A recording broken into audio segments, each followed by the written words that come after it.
Among all the ancient manuscripts that still exist today, there is one that sends shivers down the spines of both scholars and mystery enthusiasts alike: Codex Gigas, better known as the Devil's Bible. It's unlike any book ever made, nearly a meter tall, over 70 kilograms in weight, crafted from the skins of hundreds of calves.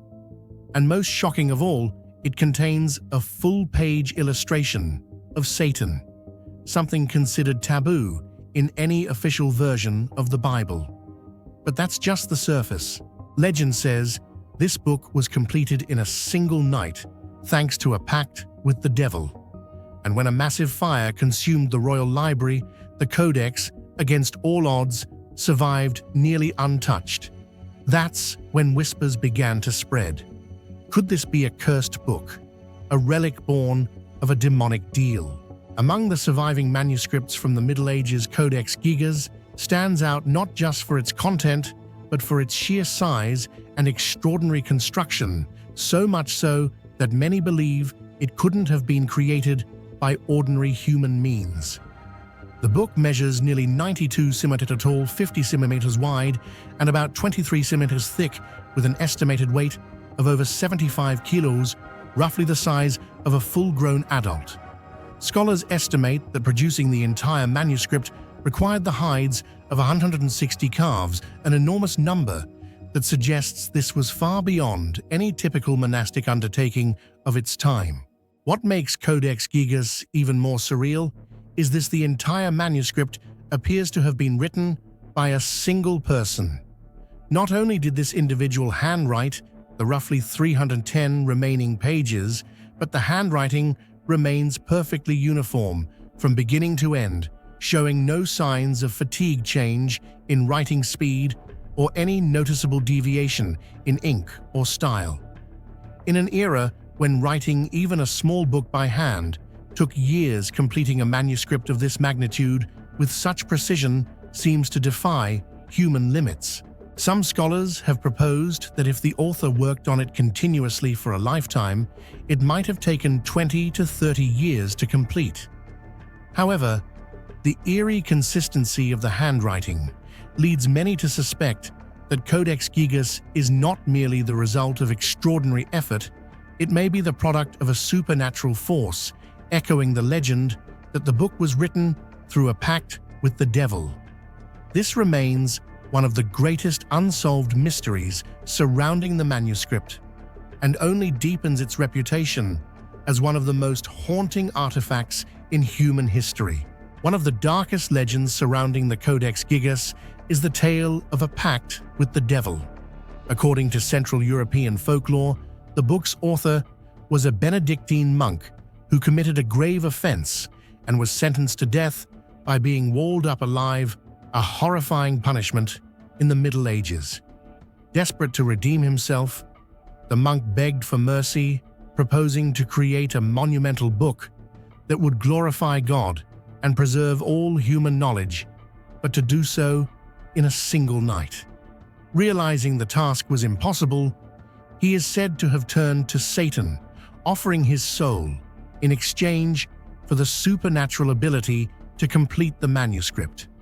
The legend becomes even more chilling with the belief that the full-page illustration of the devil within the book is proof of this unholy pact.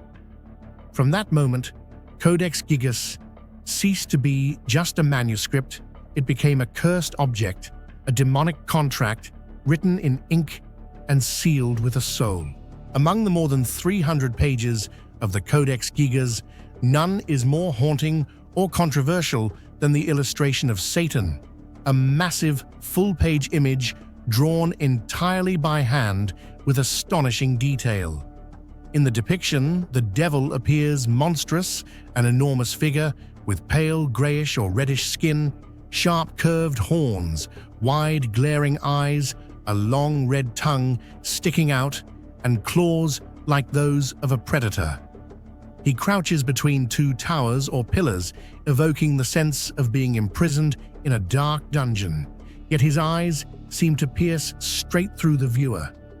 Strikingly, this illustration is placed at the very center of the manuscript, something unheard of in any other Bible, which traditionally avoids any direct visual reference to the devil.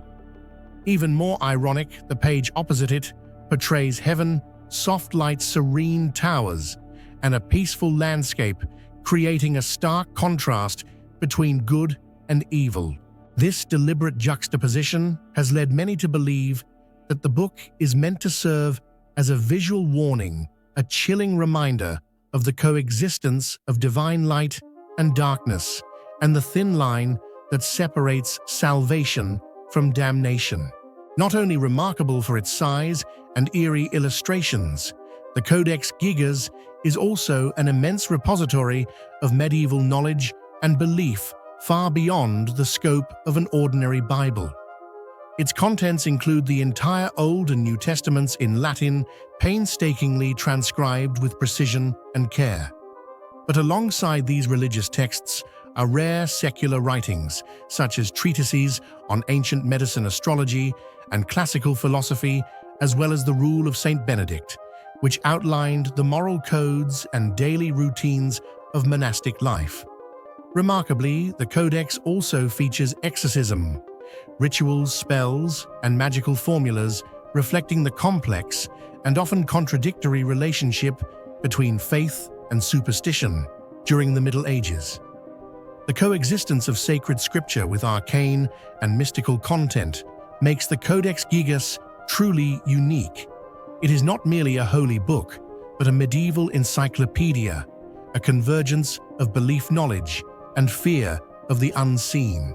One of the most haunting aspects of the Codex Gigas doesn't just stem from its content or the infamous devil legend, but from the almost unbelievable way it survived a devastating fire, an event that has led many to believe the book carries a curse of immortality. In 1697, a massive fire broke out at Tre Krona Palace in Stockholm, which at the time housed the Swedish Royal Library. The flames spread so rapidly that there was barely time to evacuate, and thousands of invaluable manuscripts, many of them unique, were reduced to ashes on the spot. Amid the chaos and desperation, a few soldiers and librarians tried to rescue the most valuable works. Among them was the Codex Gigas, the largest, heaviest, and most unwieldy book in the entire collection. Unable to carry it down the stairs, one soldier reportedly threw it from a high window, hoping it might land safely. And against all odds, that's exactly what happened. Codex Gigas fell several stories, but suffered almost no damage, save for a minor tear along the spine. Meanwhile, lighter and better protected manuscripts were completely destroyed by the flames. The Codex alone remained intact. News of the incident spread throughout Europe. For those who already believed the Codex was born of a demonic pact, its escape from the fire seemed like undeniable proof that earthly fire could not destroy the devil's book. A phrase circulated at the time, even recorded in some chronicles, "The word of God burns, but the word of the devil endures." It was a bitter and chilling commentary on the mysterious resilience of the manuscript. Even skeptics struggled to explain it. How could a book weighing nearly 75 kilograms survive a fall from such height without shattering? And why was it the only manuscript to escape unscathed among thousands? Some suggest the thick leather binding and sturdy construction may have helped, but that doesn't explain why none of the inner pages were even scorched, despite the room being engulfed in flames. Since then, the image of Codex Gigas has become more than a demonic curiosity. It's seen as a living symbol of curses and occult power. In the eyes of medieval people, this was no longer just a manuscript. It was a relic of something beyond human understanding. And each time someone looks at the infamous illustration of the devil within its pages, they're left to wonder, was it that very creature who protected the book from the fire? Although the Codex Gigas currently contains about 310 pages, many scholars believe it originally had more than 340. What's suspicious is that the missing pages were not lost to time or damage, but appear to have been deliberately torn out. No one knows what content was removed, but theories range from dark, magical rituals to the true identity of the author, or even heretical information the Church wanted suppressed. This act of removal only deepens the mystery surrounding the book, as if something was intentionally hidden from humanity. Today, the Codex Gigas is housed in the Swedish National Library, where it is regarded as a cultural treasure. Yet many who stand before it describe a feeling of dizziness, chills, or even the unsettling sensation of being watched by the devil's eyes from the page.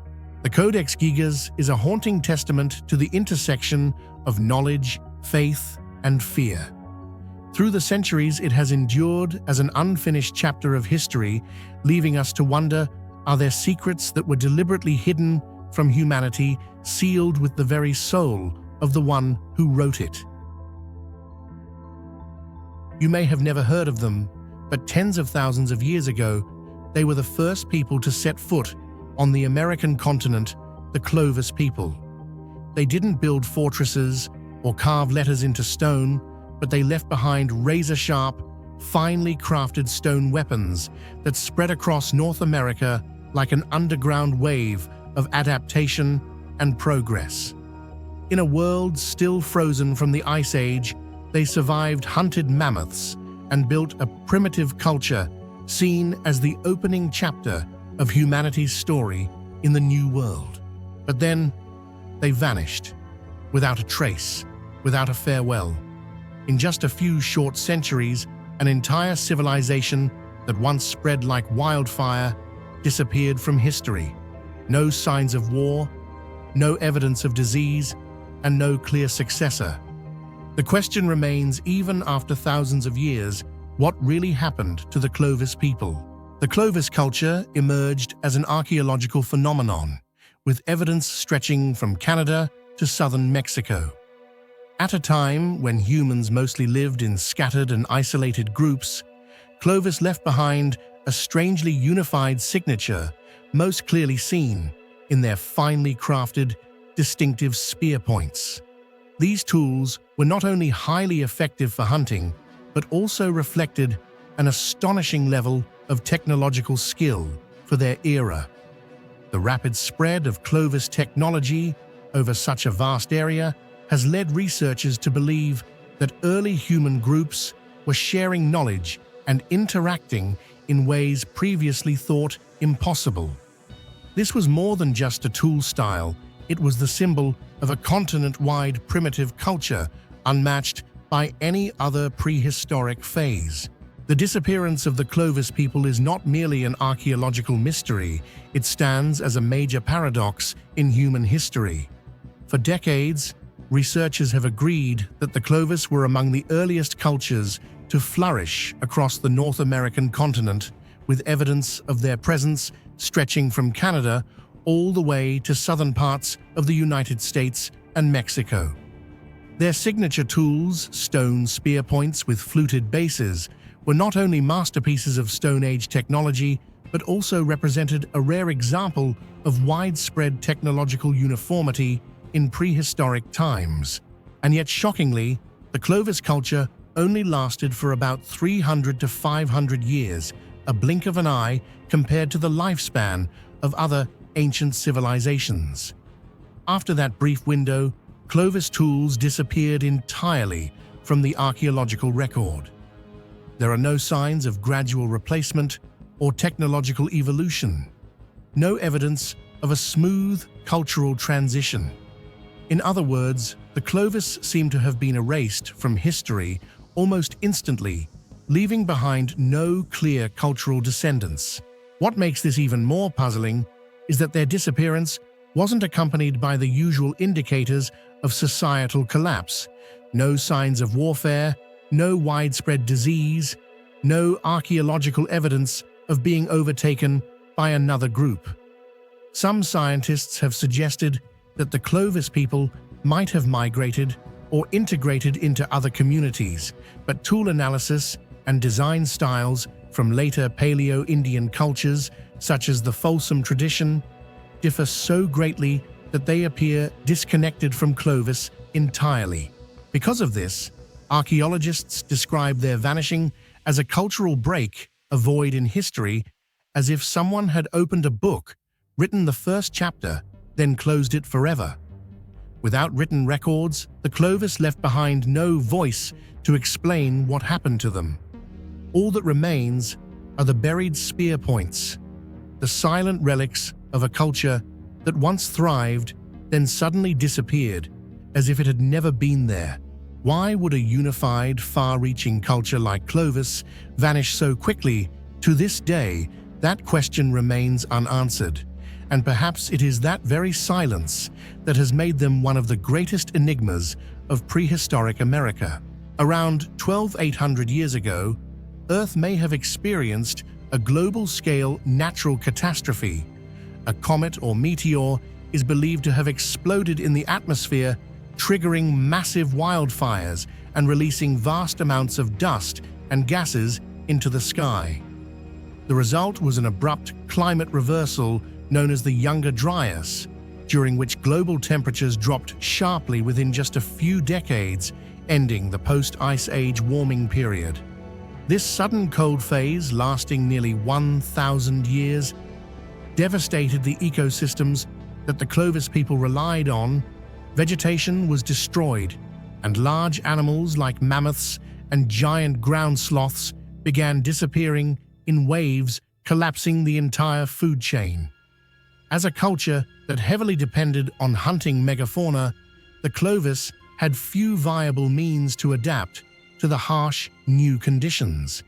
With no time to transition to a different way of life, they were forced to face collapse, not just in their way of survival, but in the very fabric of their culture. The period during which the Clovis people thrived coincided with the final age of the Ice Age megafauna giant animals that once roamed North America. For thousands of years, the Clovis developed specialized skills and tools to hunt these massive creatures, including mammoths, giant deer, ground sloths, and even saber-toothed cats. These animals were not only their primary food source, but also central to their livelihood and cultural identity. However, around 12,000 years ago, megafaunal species began to vanish in rapid succession. The cause remains debated, possibly due to sudden climate change, overhunting, or a combination of both, but the consequences for the Clovis were undeniable. As their primary food sources collapsed, their entire way of life came under threat. Without large prey, their hunting tools lost their purpose, and their inherited survival skills had no place in the changing world. They didn't just lose their meals, they lost the very foundation of their existence as a distinct culture. One of the factors that makes the disappearance of the Clovis people so mysterious is that they left behind no clear successors. The Paleo-Indian cultures that followed, such as the Folsom, used entirely different tools, showing no signs of evolution or adaptation from Clovis technology. There was no continuity in techniques, beliefs, or traditions, indicating a complete cultural break, as if the Clovis culture had been abruptly cut off and erased from the flow of history. Although once regarded as the first Americans, modern genetic research suggests that the Clovis people were only one of several migration waves into the Americas. DNA data from present-day indigenous populations reveals a much more complex genetic diversity, with ancestral roots tracing back to both East Asia and Siberia. This has shifted Clovis from the central role in American prehistory to an incomplete opening chapter in humanity's broader journey of settling the New World. The Clovis people once stood as a symbol of exceptional survival and adaptation in the harsh world following the Ice Age. They crafted sophisticated tools, hunted efficiently, and opened a significant chapter in the history of the Americas. Yet their culture vanished suddenly and silently, without clear successors, without explanation. All we are left with are a few hundred spear points buried in cold soil, silent clues to a civilization erased by time. And perhaps somewhere deep beneath the North American earth, untold secrets still lie waiting to be revealed. The sudden disappearance of the Clovis people raises a flood of questions. Were they completely wiped out? Or could parts of their culture have survived within later communities that we've yet to recognize? What do you think about this mystery? Was it a natural disaster, climate change, or perhaps an unknown factor that erased them? Share your thoughts in the comments. I'd love to hear your perspective. In this world, there are ancient books preserved in the shadows of forgotten libraries, each page holding a fragment of lost history.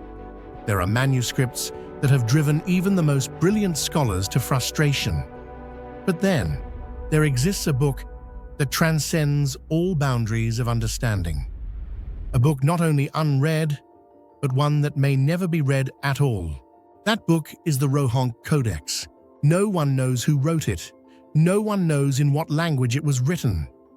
And most importantly, no one, not even linguists, cryptographers, or AI experts, has been able to decipher a single sentence.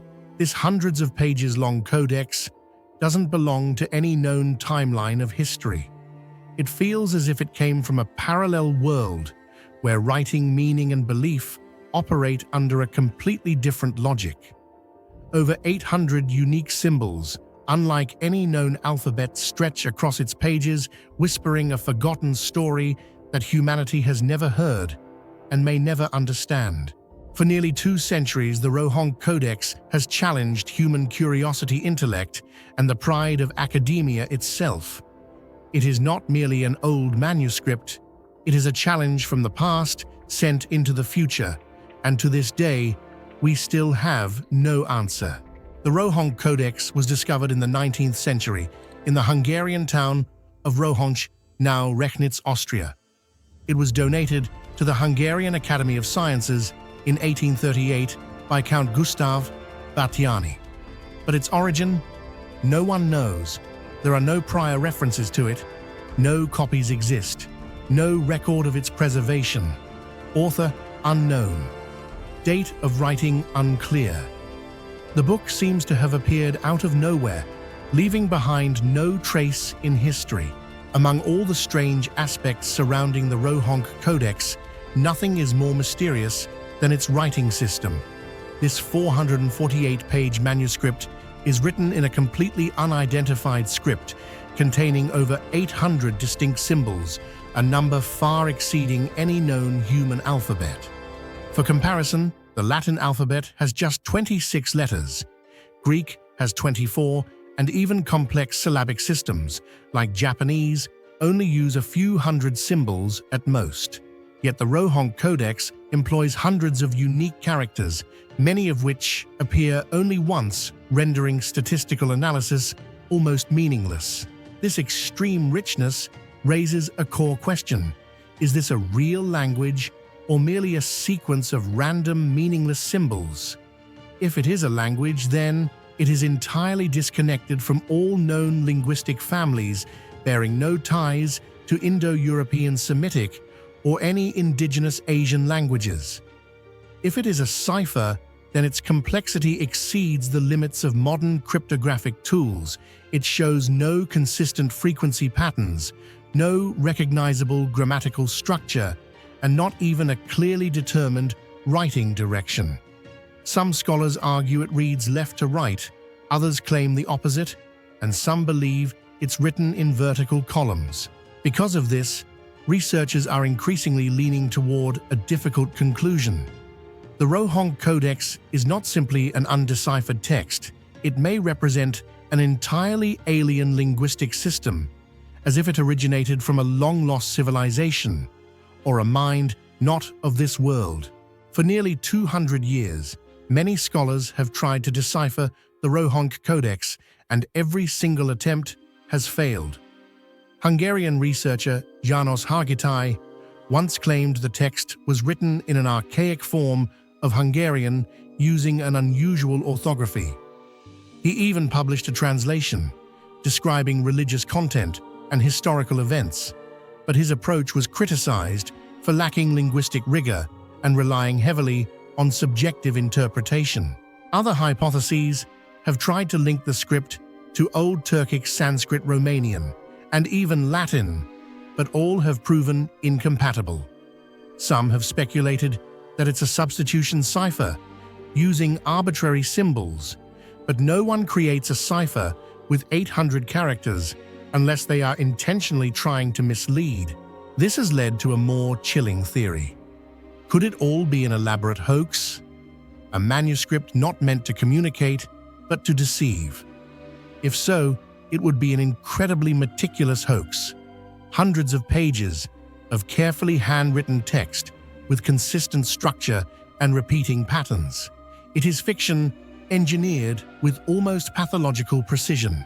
One of the most perplexing aspects of the Rohonk Codex, apart from its undecipherable script, is its system of accompanying illustrations. There are around 90 small hand-drawn images scattered throughout the manuscript's pages. At first glance, they seem like ordinary illustrations, depictions of battles, religious rituals, crucifixions, processions, and scenes of daily life. However, the closer one examines them, the more apparent the ambiguity of cultural and religious symbolism becomes. Within the same manuscript, we see the Christian cross, the Islamic crescent, and the Jewish menorah coexisting without conflict. No known civilization in recorded history has ever simultaneously presented these three major religious symbols in a single document, especially in such a natural and unopposed manner. This has led researchers to form various hypotheses. Was the author of the Rohonk Codex deliberately blending religions to convey a transcendent idea? Or was it the imagination of someone detached from any specific cultural tradition, someone living in a world of their own making? Even the artistic styles of the illustrations resist categorization. Some have a Byzantine quality, while others resemble medieval European woodcuts. Altogether, the Rohonk Codex becomes a kind of time-transcending gateway, impossible to date, impossible to assign to any single culture, almost as if it doesn't belong anywhere on the historical map at all. Not only scholars, but even modern technology has been defeated by it. Digital scans, frequency analysis, pattern recognition software, everything has been tried. Yet the text remains undecipherable. The character frequencies don't match any known language. The structure doesn't follow any syntactic rules. Even repeated patterns can't be mapped to grammatical functions. The Rohonk Codex behaves like a language, but is not one in any form we recognize. What makes the Rohonk Codex truly haunting is its absolute silence. Unlike the Voynich manuscript, where researchers can at least trace a few clues through botanical illustrations or charts, the Rohonk Codex stands completely alone. No origin, no copies, no context, no escape. It might be a long-lost religious scripture, a historical record encoded in secrecy, or simply a mind game with no solution.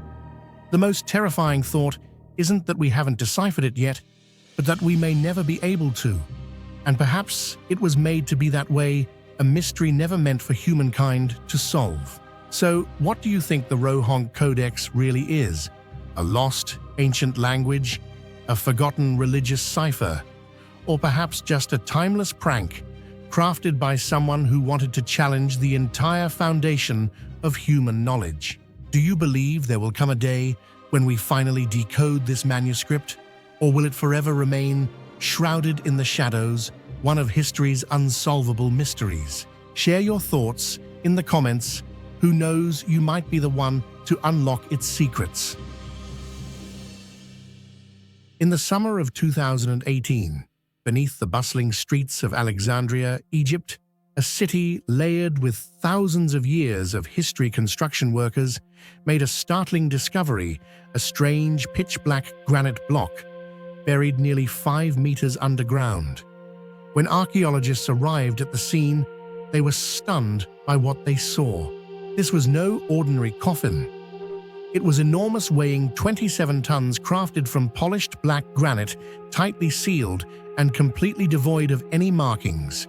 No names, no symbols, no clues to identify the dead.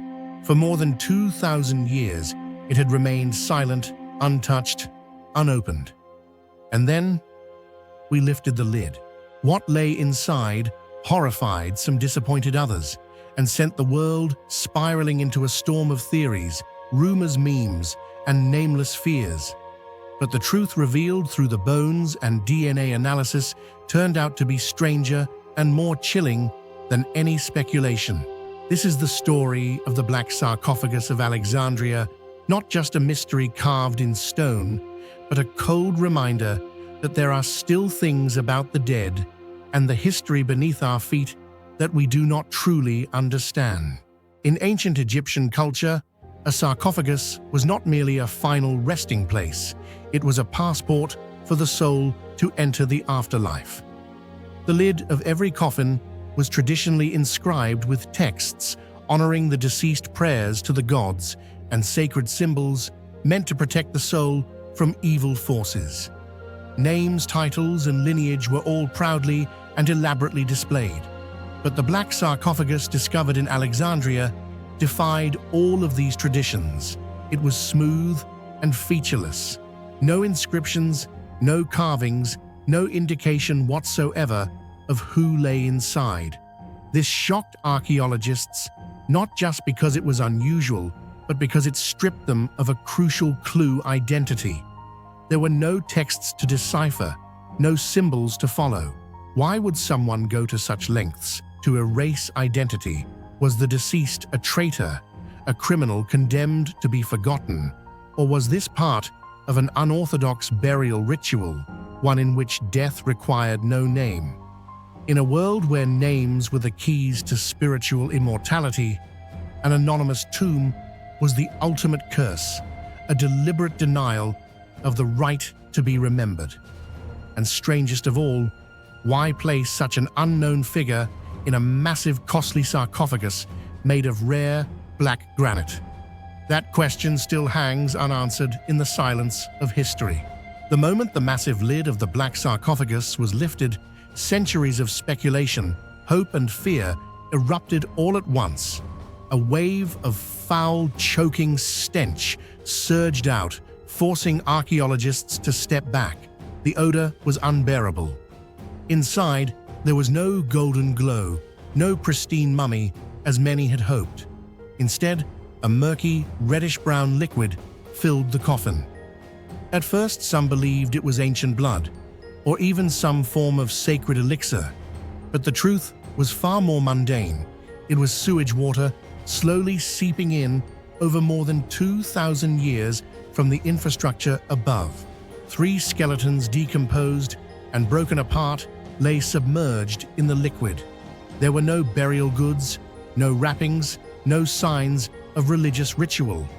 This shocking scene quickly made headlines around the world. On the internet, millions speculated at once. Was this a cursed tomb? Could it be the long-lost grave of Alexander the Great? Or was it a sarcophagus of dark power that should never have been opened? In that instant, the black coffin became more than just an artifact. It became a symbol of fear and human imagination unleashed.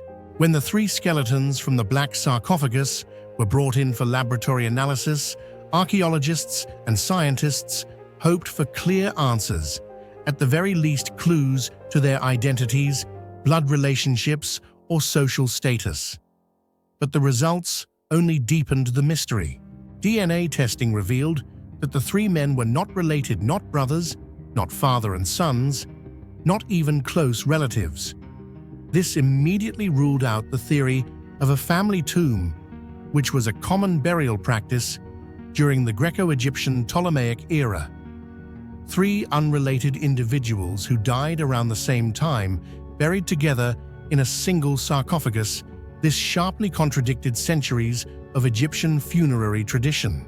More curiously, one of the skulls bore a distinct trauma, a large fracture on the left temple, consistent with a heavy blow, likely fatal. There was no evidence of healing, suggesting the injury occurred immediately before or during death, pointing toward a violent death, possibly execution or assault. Another skeleton showed signs of spinal curvature, likely a congenital deformity. The third had no obvious pathology, but none of them were buried with any funerary objects or grave goods that might indicate status or historical role. Taken together, none of the three individuals showed signs of nobility, no golden funerary masks, no evidence of mummification, no valuables. That's deeply unusual, considering the lavish nature of their coffin, a massive 27-ton sarcophagus made of black granite, a rare stone, sourced only from Aswan, hundreds of kilometers away. Carving and transporting such a monolith required immense labor and resources, not something done casually. This led to a flood of theories. Some suggest this was a secret burial site for executed individuals, possibly criminals, political prisoners, or conspirators within the Ptolemaic court. A quiet disposal with no names, no records, and no memory. Others speculate about a bizarre religious ritual, perhaps heretical, in which the dead were deliberately erased from memory. In ancient Egypt, there was a concept known as damnatio memoriae, the total erasure of a person's name and memory, effectively condemning them to eternal death by denying them access to the afterlife. But the biggest contradiction lies in the sarcophagus itself. If these men were nameless outcasts, why entomb them in a grand monumental coffin, a form typically reserved for elite or royal figures? If they were punished, why grant them such an elaborate burial? There is no satisfying answer. DNA does not reveal status. A skull cannot confess sins. The silent black granite only makes every theory more fragile. And perhaps that's why this part of the mystery stands at the heart of it all, because instead of delivering clarity, it shatters expectations, making the black sarcophagus even more unsettling, awe-inspiring, and elusive to modern science. After ruling out common theories about a noble tomb or a typical mass grave, researchers began exploring bolder possibilities, some steeped in politics and dark ritual. A number of experts have suggested that the black sarcophagus might have been a repurposed tomb used during the chaotic Ptolemaic period when power was fragmented and burials sometimes followed opportunistic logic rather than tradition.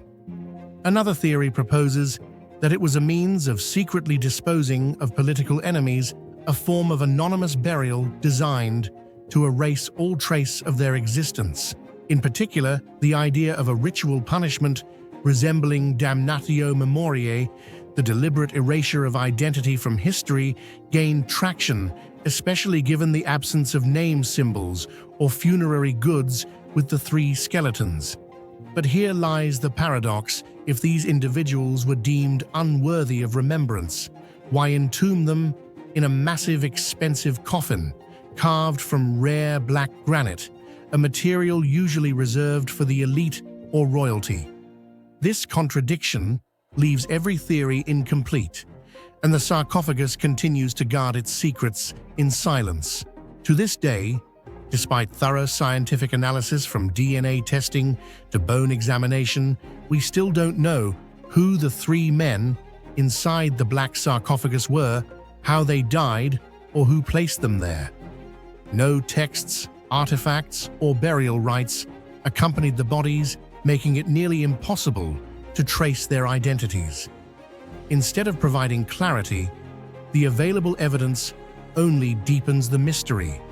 Three nameless men, unrelated by blood, dead under unusual circumstances, laid to rest in a massive but anonymous coffin, as if history itself deliberately chose to conceal them.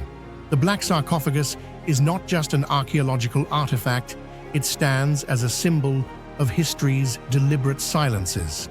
It reminds us that no matter how far science advances, some mysteries remain hidden by time itself, stories forever buried in the shadows of granite alongside the nameless souls within. So who do you think the three men buried in the massive black sarcophagus really were?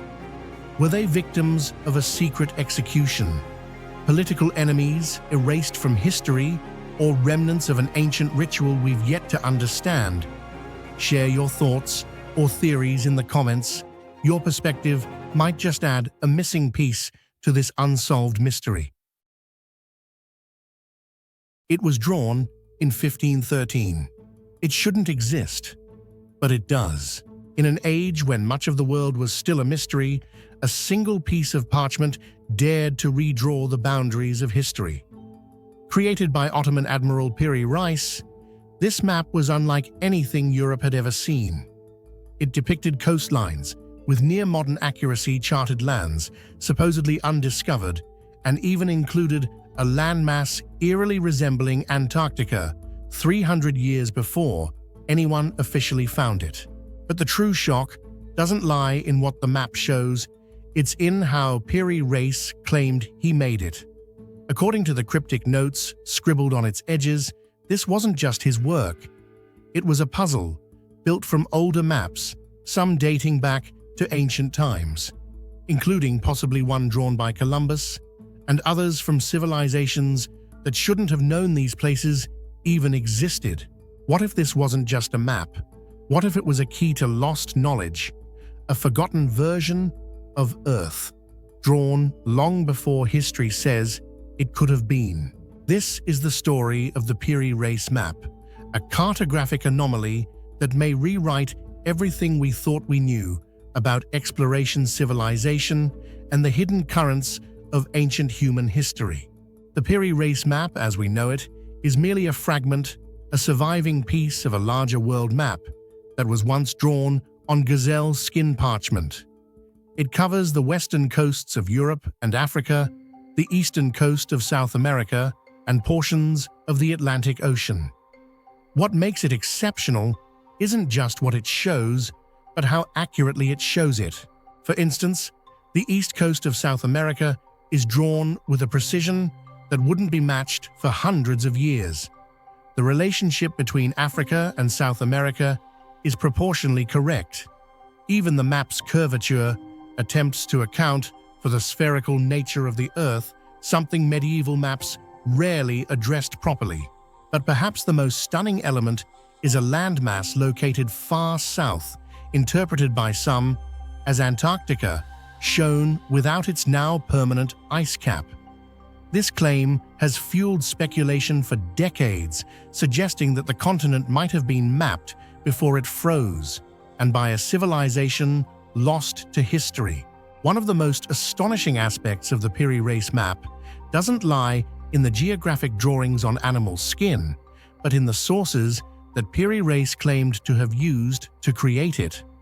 In handwritten notes along the map's margins, he clearly stated that the map was not entirely his own original work.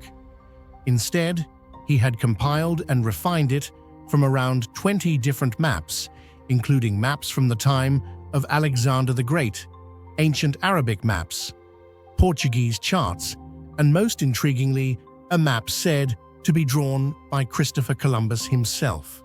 This opens up a startling question. If Piri Reis was merely a compiler, then who truly created the original maps he relied on?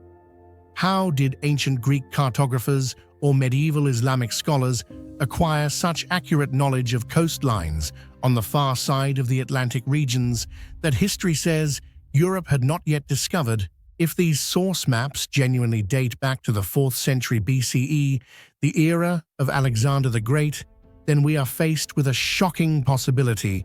An ancient civilization may have possessed a level of global geographic understanding far beyond what modern history acknowledges.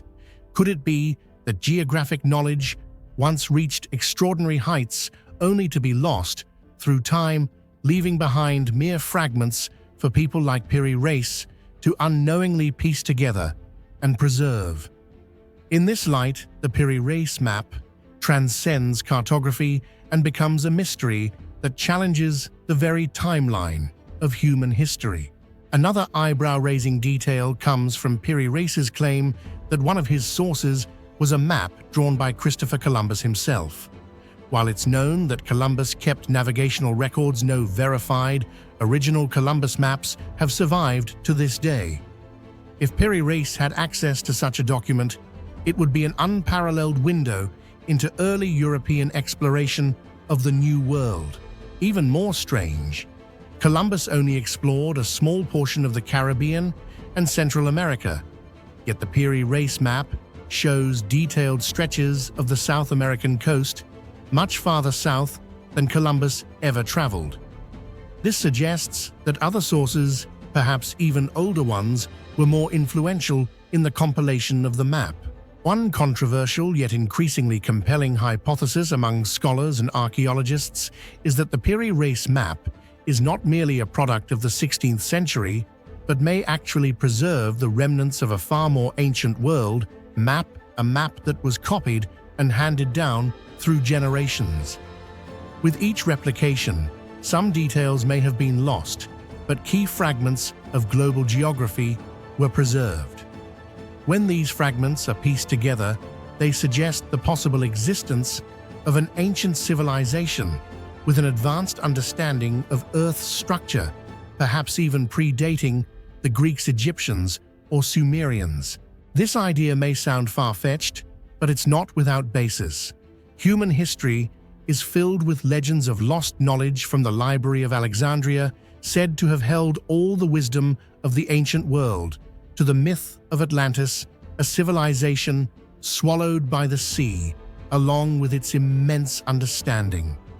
Though often dismissed as myths, such stories reflect a deep human longing to believe that we once reached heights of knowledge that today we can only dream of.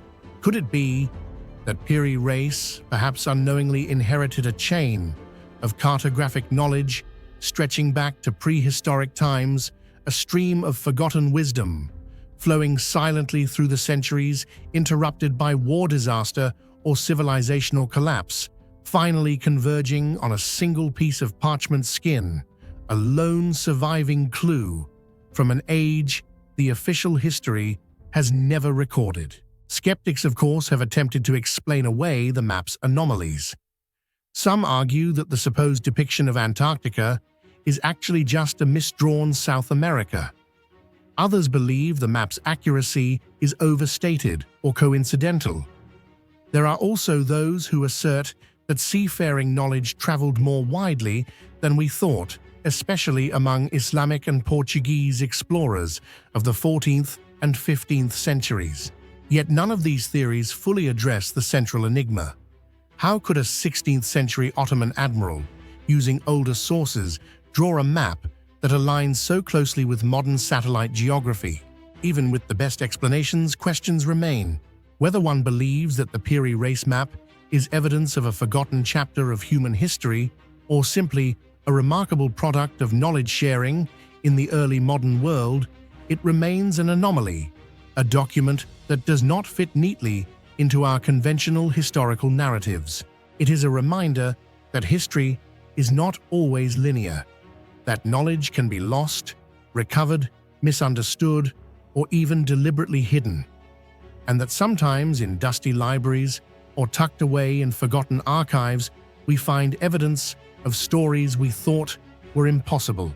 The Piri Reis map is not just an artifact, it's an invitation to question what we think we know about the ancient world, and to remain open to the possibility that our ancestors may have sailed farther, seen more, and understood the Earth more deeply than we've ever imagined.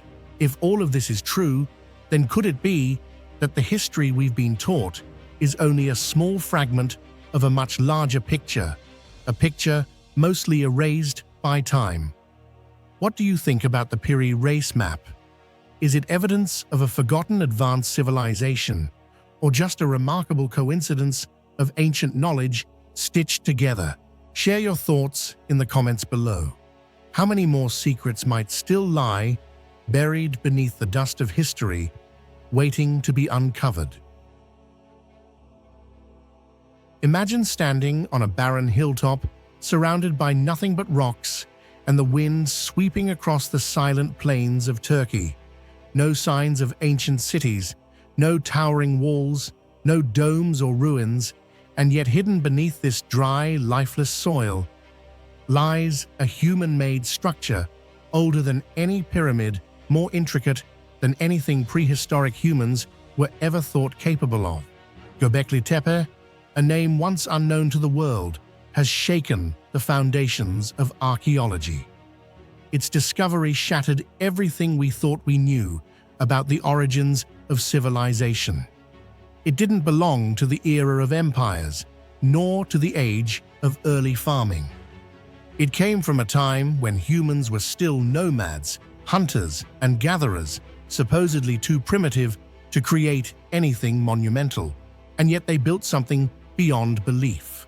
Not ruins, but a declaration carved in stone, a message from our distant ancestors that even in the dawn of humanity, there was already a yearning for the sacred, for beauty, for order, and for thought.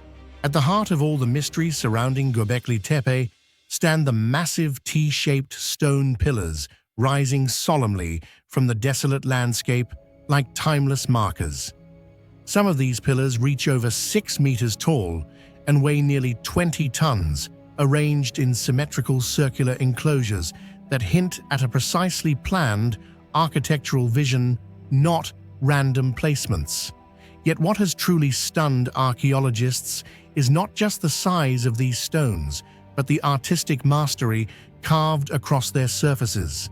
These pillars are not rough or primitive, as one might expect from ancient structures.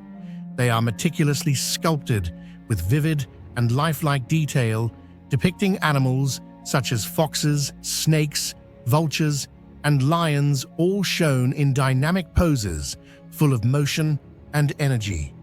Many of the carvings are even done in high relief, meaning the images project boldly from the stone, a technique that demands immense skill and precise control. What makes this level of craftsmanship even more astonishing is the historical context. The entire site was constructed around 9600 BCE, a time when humans had not yet developed agriculture, had no knowledge of metal tools, and had no written language. These were hunter-gatherer tribes, living off the land, moving with the seasons without permanent settlements. And yet they left behind a structure that required abstract thinking, collective organization, and a sophisticated artistic spirit. This alone overturns long-held assumptions about primitive humans. Göbekli Tepe proves that even before villages or farms, our ancestors already had belief systems, symbolic expression, and the urge to manifest their inner world through form and image. These pillars are not just physical constructs, they are stone declarations from a spiritual world older than any organized religion we know today. The construction of Göbekli Tepe required massive coordination and labor. Without pack animals or wheels, they quarried, transported, and erected multi-ton stones, a feat requiring geometry balance engineering and, above all, a shared purpose. The level of social organization implied here challenges the traditional view that civilization followed farming. Göbekli Tepe suggests the reverse may be true. Spiritual or ritual needs may have led to permanent settlements and then to agriculture.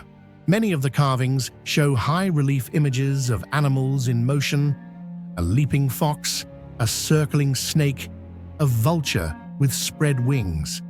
Others depict abstract symbols and possibly anthropomorphic figures, some with arms folded across their chests, hinting at ritual or mythic meanings.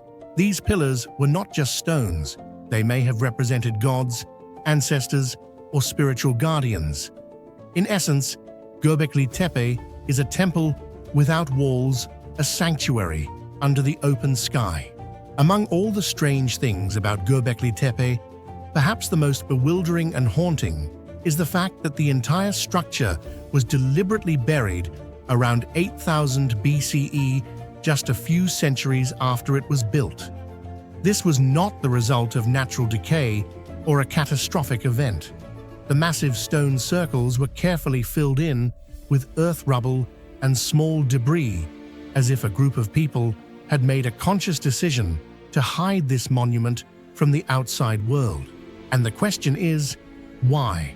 Why would a community spend centuries building a grand monument with dozens of intricately carved stone pillars, only to deliberately bury it all?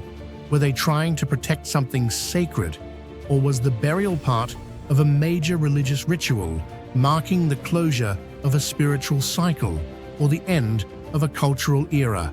Some theories suggest that this act of burial might symbolize a shift in belief systems as the community began adopting new ideologies or transitioning into a different social structure.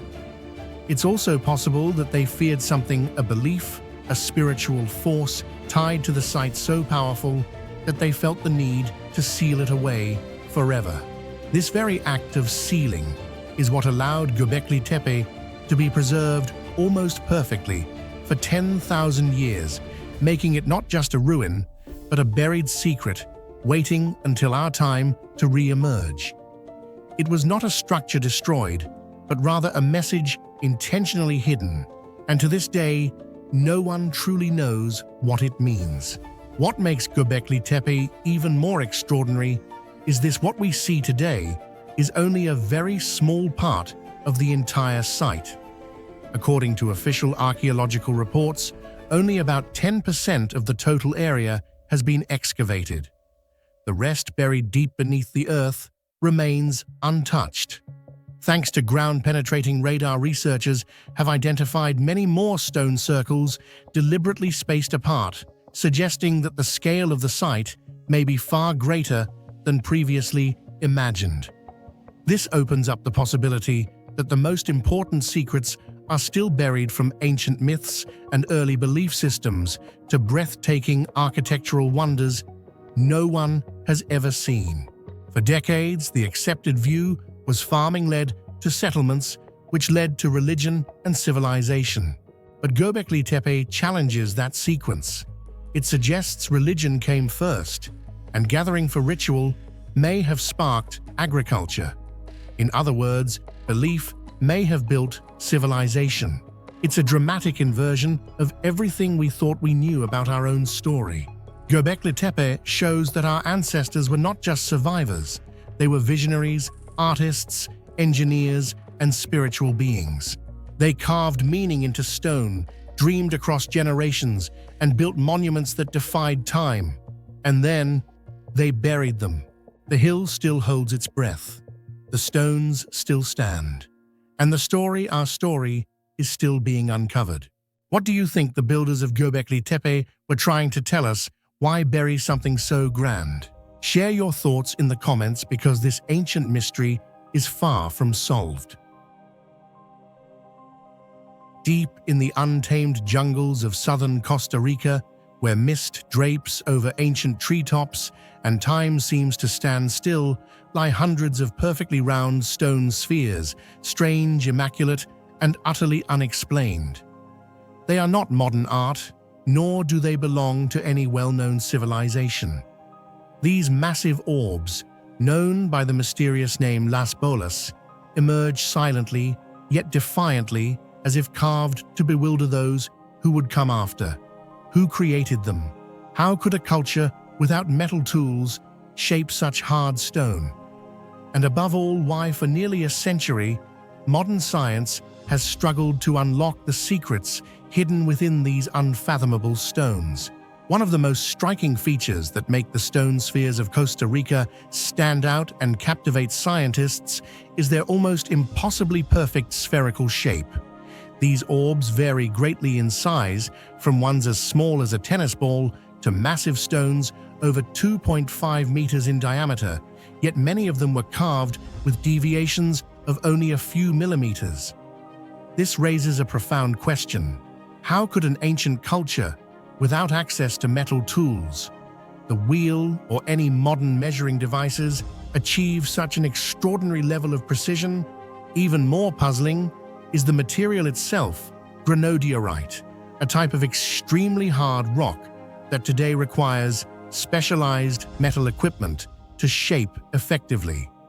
This suggests that the ancient craftsmen employed techniques that are still not fully understood, possibly including abrasion with other stones, thermal fracturing, using fire and water, or a combination of lost methods passed down through oral tradition. While scholars continue to debate the exact processes used, there is widespread agreement that the craftsmanship and patience involved far exceed what is typically attributed to non-literate societies. Each sphere is a testament to meticulous skill, technical intention, and a deep cultural purpose, though what that purpose was remains one of the enduring mysteries of pre-Columbian archaeology. If there is one thing that has haunted and captivated people about the stone spheres of Costa Rica for decades, it is the utter silence surrounding their origin and purpose. There are no ancient inscriptions, no carvings, no drawings, and no surviving local legends clear enough to help scientists trace their history. These spheres seem to have emerged fully formed from the jungle, perfect and indifferent, quietly waiting for future generations to ask questions. While other ancient civilizations left behind temple statues, or at the very least recognizable clues about the intent behind their monuments with Las Bolas, we are left only with their presence without explanation. Scientific dating methods have established that most of the spheres were likely created between 700 and 1530 AD, coinciding with the peak of the Diquis culture, an indigenous society that once flourished in the lowlands of southern Costa Rica. The Diquis are believed to have had a complex social structure with interconnected communities and ceremonial centers. However, most of their archaeological sites were destroyed by time and modern urbanization. What makes this culture particularly elusive is the fact that it left no writing system, and unlike the Maya or Aztecs, there are no grand pyramids or stone cities. The remnants are modest pottery shards, foundation mounds, and these mysterious stone spheres. For archaeologists, these orbs may be the most significant surviving artifact, offering insight into Diquis beliefs, social structure, and cosmology, but their extreme isolation in the archaeological record is precisely what renders them so enigmatic. As for their purpose, there is no scholarly consensus. Some researchers believe the spheres were symbols of power, possibly placed in front of the homes of elite individuals to signal authority, much like totem poles or monumental statues in other ancient cultures. Others propose that the spheres had a ritual function connected to religious ceremonies, funerary practices, or rites of passage. Another hypothesis suggests they were aligned with astronomical patterns, perhaps used to track solar, lunar, or stellar cycles. More pragmatic theories propose that the spheres could have served as territorial markers, denoting boundaries between different communities. But what all these theories share is a glaring absence of concrete physical evidence or corroborative records. Because no definitive information exists, the spheres have become a mirror for human imagination. Some see them as the remnants of a lost civilization, never documented. Others interpret them as mystical objects aligned with Earth's energy lines, and still others propose that they were left behind by extraterrestrials. While many of these ideas may seem far-fetched, the lack of clear evidence makes them impossible to dismiss outright, and that is precisely what keeps Las Bolas alive in the collective human psyche as a timeless enigma. During research, archaeologists discovered that many of the stone spheres had once been deliberately arranged in straight lines, equilateral triangles, or circles, suggesting they may have held spatial, ceremonial, or astronomical significance. However, due to widespread relocation throughout the 20th century for use in decoration or land clearing, most of the spheres have lost their original placement, making it nearly impossible to decipher their intended alignment. This represents a significant loss for archaeology. Since their discovery in 1939, Costa Rica's mysterious stone spheres have become the subject of countless theories, ranging from mainstream science to supernatural speculation. Some believe they were crafted by extraterrestrials or are remnants of a long-lost Atlantean civilization. Although these ideas lack solid scientific evidence, they continue to capture the public imagination due to the sphere's enigmatic nature and the absence of clear explanations. Meanwhile, most archaeologists agree that the spheres are a remarkable achievement of the indigenous Diquis people, reflecting their impressive technical skill and sophisticated understanding of stone craftsmanship. In recognition of their cultural value and to help preserve the archaeological context, UNESCO designated 4 major sites, Finca, 6, Batambal El Silencio, and Grijalba II, as World Heritage Sites in 2014, paving the way for further serious study of this enduring mystery. Today, while many of Costa Rica's stone spheres are displayed in parks, museums, or private gardens, their true value does not lie in where they currently rest, but in the original context that has been lost. Once removed from their initial placement, the spheres were severed from their spatial, geographical, and cultural connections. These seemingly inert stones are in fact a language carved in stone, still undeciphered, a silent testament to a civilization we have yet to truly understand.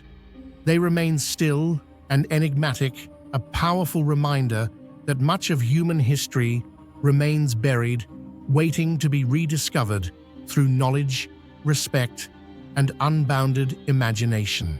With so many unanswered questions about their origin, purpose, and method of creation, the stone spheres of Costa Rica continue to pose one of humanity's greatest archaeological mysteries.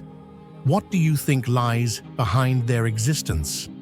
Are they purely the achievement of an ancient civilization? Or could there be something far beyond our current understanding? Share your thoughts. We'd love to know how you would decode this enigma. It began with a shipwreck and a lump of rust.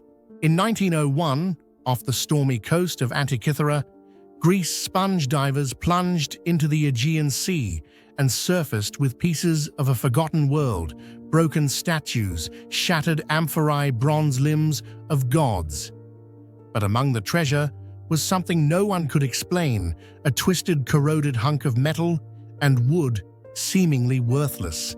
For years it was dismissed as debris, stored away and ignored. But then came a discovery that would shake the foundations of history. Inside that corroded mass were delicate, interlocking gears crafted with such precision they should not have existed in the ancient world. What lay before them was not just an artifact, it was a machine, a 2,000-year-old analog computer designed by minds whose genius history had all but forgotten. Known today as the Antikythera mechanism, it could predict eclipses, track celestial movements, and even forecast the dates of the ancient Olympic Games. But its greatest mystery wasn't what it did, it was how it was ever made. What makes the Antikythera mechanism a truly timeless phenomenon is not merely what it could do, but how it was made, demonstrating a level of mechanical craftsmanship so advanced that humanity wouldn't replicate it until the 14th century, more than 400 years later. Hidden within a compact wooden casing roughly the size of a shoebox, this 2,000-year-old device contained a dense network of interlocking bronze gears working in perfect harmony to model the motions of the cosmos. Over 30 gears have been reconstructed, and experts believe the original mechanism may have contained up to 60, each meticulously crafted with uniform teeth and precise angles, rivaling the intricate inner workings of Renaissance astronomical clocks. One particularly striking example is a gear with 223 teeth engineered to calculate the Saros cycle, an 18-year period after which solar and lunar eclipses repeat. Another component tracked the 19-year Metonic cycle, crucial for synchronizing lunar and solar calendars. These were not random approximations. They were expressions of deep astronomical knowledge, translated into mechanical language, a form of scientific encoding embedded in bronze. The very fact that ancient Greek craftsmen could produce such an extraordinarily complex device has stunned modern scientists. While much of the ancient world was still grappling with wheels and levers, this astronomical machine was silently crossing the Aegean, tucked away in the cargo of a merchant ship, a forgotten marvel suspended in time. What makes the Antikythera mechanism so astonishing is the precision with which it was made. The gears exhibit epicyclic design, a concept involving gears rotating around other gears, something thought to have emerged in the Islamic Golden Age or in medieval European clockmaking. But the Greeks had already achieved it. Some of the teeth were cut in a triangular profile known as the Hellenistic gear tooth, with consistent depth and pitch. Researchers using X-ray tomography and 3D laser scanning have reconstructed the internal architecture of the mechanism, and what they found shocked the scientific community. Not only were the gears complex, but they also included differential gearing, a technology not seen again until the 16th century. This kind of engineering requires an advanced understanding of metallurgy, toolmaking, mathematics, and astronomy, fields that ancient Greece certainly explored, but never before with such mechanical integration. The implication that Hellenistic scientists and artisans possessed a level of craftsmanship and interdisciplinary knowledge that modern historians had long underestimated. The device wasn't just a calendar, it was a representation of the cosmos condensed into a portable, functional model. On the front, a dial displayed the 365-day Egyptian calendar overlaid with the zodiac. Hands pointed to the positions of the sun and moon, including lunar phases. On the back, spiral dials tracked the Saros and Metonic cycles. Another dial predicted the dates of the ancient Olympic Games. More controversially, some researchers proposed the mechanism also modeled planetary motion, including retrograde movements, by accounting for non-uniform orbits, implying knowledge of celestial mechanics that foreshadowed Kepler's laws. In essence, the Antikythera mechanism was not just a timekeeper, but a physical expression of the universe, as it was understood by ancient science, a fusion of empirical observation, mathematics, and mechanical ingenuity. Despite its sophistication, we still don't know who made the Antikythera mechanism or exactly where. Some theories point to Rhodes, a center for astronomy and mechanics in the Hellenistic world. The famed astronomer Hipparchus may have contributed to the mathematical principles behind its design. Others believe it may descend from the intellectual lineage of Archimedes, who was known to have built planetary models centuries earlier.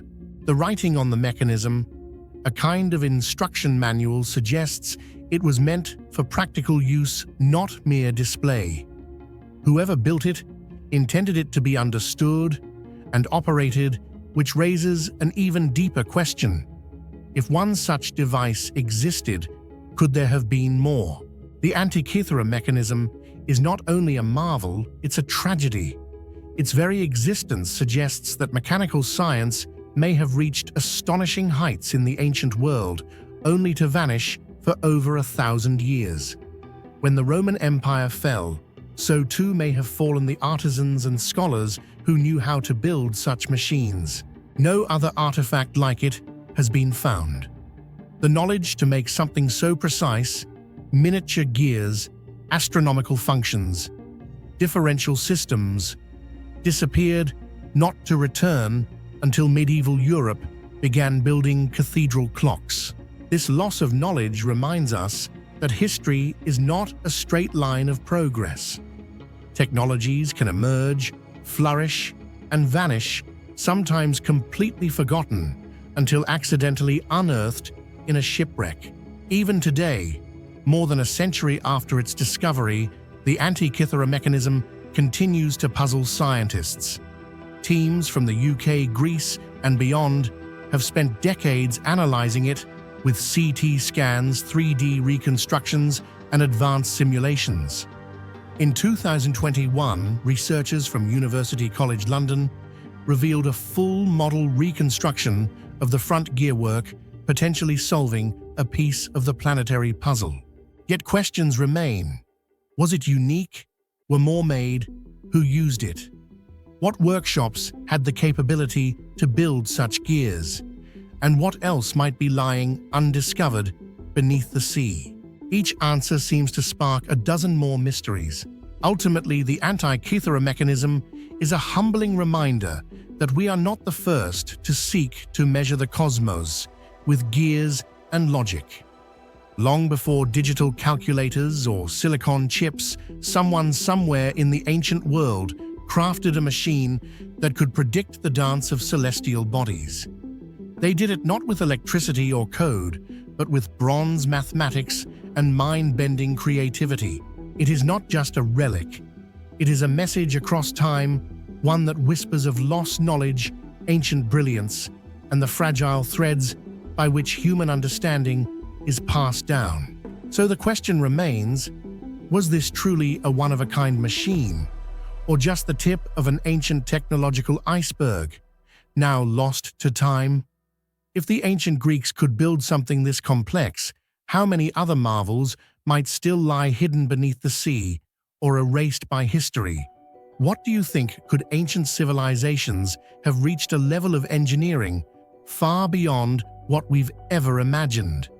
Share your thoughts in the comments, because who knows, you might help unlock one of the greatest mysteries in human history.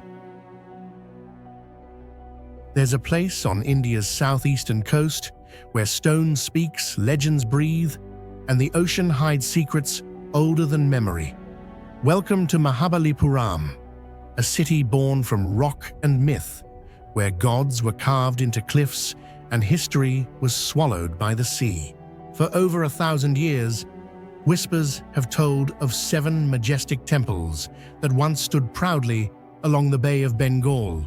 But today, only one remains above water, the famed Shore Temple. The other 6 said to have been claimed by the ocean, lost to time in a cataclysm that blurred the line between myth and reality. But what lies on land is perhaps even more astonishing. A collection of temples carved not with bricks or mortar, but from single massive blocks of stone, each a masterpiece of precision vision and ancient genius. In Mahabalipuram, engineers didn't build. They revealed chiseling sanctuaries from solid rock, like sculptors shaping the divine. This is the legend of the 7 pagodas, and the breathtaking truth carved into the coast of India. One of the most remarkable and awe-inspiring aspects of Mahabalipuram doesn't lie in the sheer scale of its temples, but in how they were created.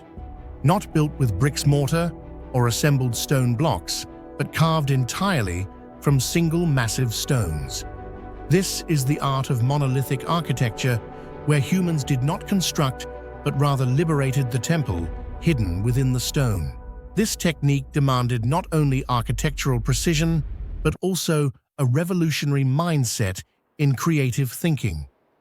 Imagine not starting from a foundation and building upward, but beginning with an enormous granite boulder, then chipping away millimeter by millimeter, working from the outside inward, from rough shape to intricate detail with no room for error. One wrong strike could destroy the entire structure. And yet in the 7th century, the artisans of Mahabalipuram achieved this feat armed with nothing but chisels, hammers, and human vision. A prime example of this is the Pancharathas, the 5 chariots, 5 small temples carved from 5 separate granite monoliths. Each one resembles a sacred chariot, with curved roofs, pillars etched with deities, and guardian animals like lions and elephants stationed nearby. What's astonishing is that none of these were assembled. There are no joints, no construction seams. Every detail was revealed from within the rock, as if the artist merely freed the form already hidden inside. Unlike most ancient architecture in the world, which was built layer by layer, the artisans here reversed the process. They didn't build, they uncovered, transforming raw stone into sanctity, turning nature itself into a holy shrine. They were not just builders, but artists, thinkers, spiritual craftsmen, all embodied in one hand. Today, even with modern tools and 3D design software, such a technique remains a formidable challenge. Yet over 1,000 years ago, with only raw hands and pure intellect, these individuals carved into stone a legacy that time has yet to erase.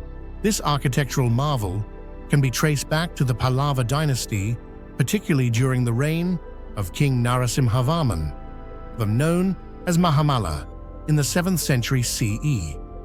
Under his patronage, Mahabalipuram became a hub of religious, cultural, and artistic activity. The king envisioned a sacred landscape that celebrated the stories of Hinduism, especially those from the Mahabharata and Ramayana, and the temples were designed as physical embodiments of these epics. In this context, the rock-cut architecture was not just a feat of engineering, but a spiritual statement. By carving the divine directly into the earth, these temples blurred the line between nature and religion, between the mountain and the deity. The 5 rathas, often misinterpreted as being dedicated to the 5 Pandava brothers, were in fact not used for active worship, but possibly served as prototypes or artistic experiments, a kind of architectural laboratory to test structural forms, aesthetics, and carving techniques. Their orientation, form, and scale would later influence other Pallava and Chola constructions.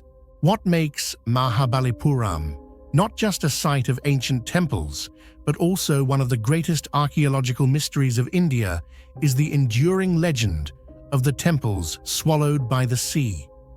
For centuries, local people have passed down a tale that 7 sacred temples once stood proudly along the shores of the Bay of Bengal.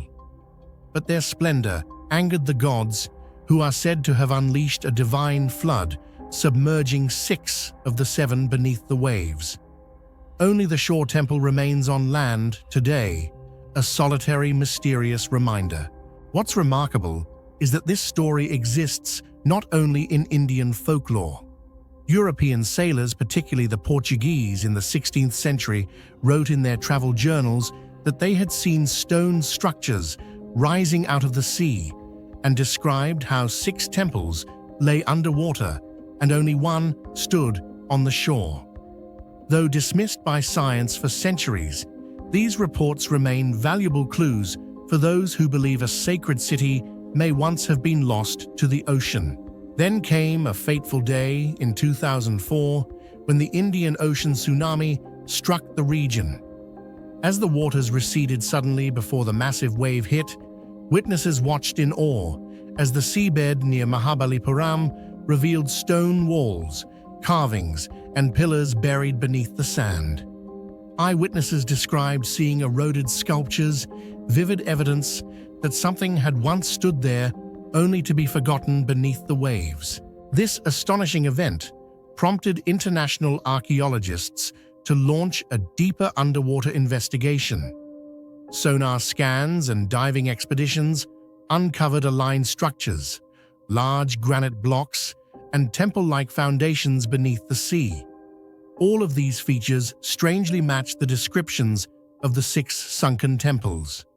While no large-scale excavation has yet taken place, the findings rekindled serious belief that the legend could be real.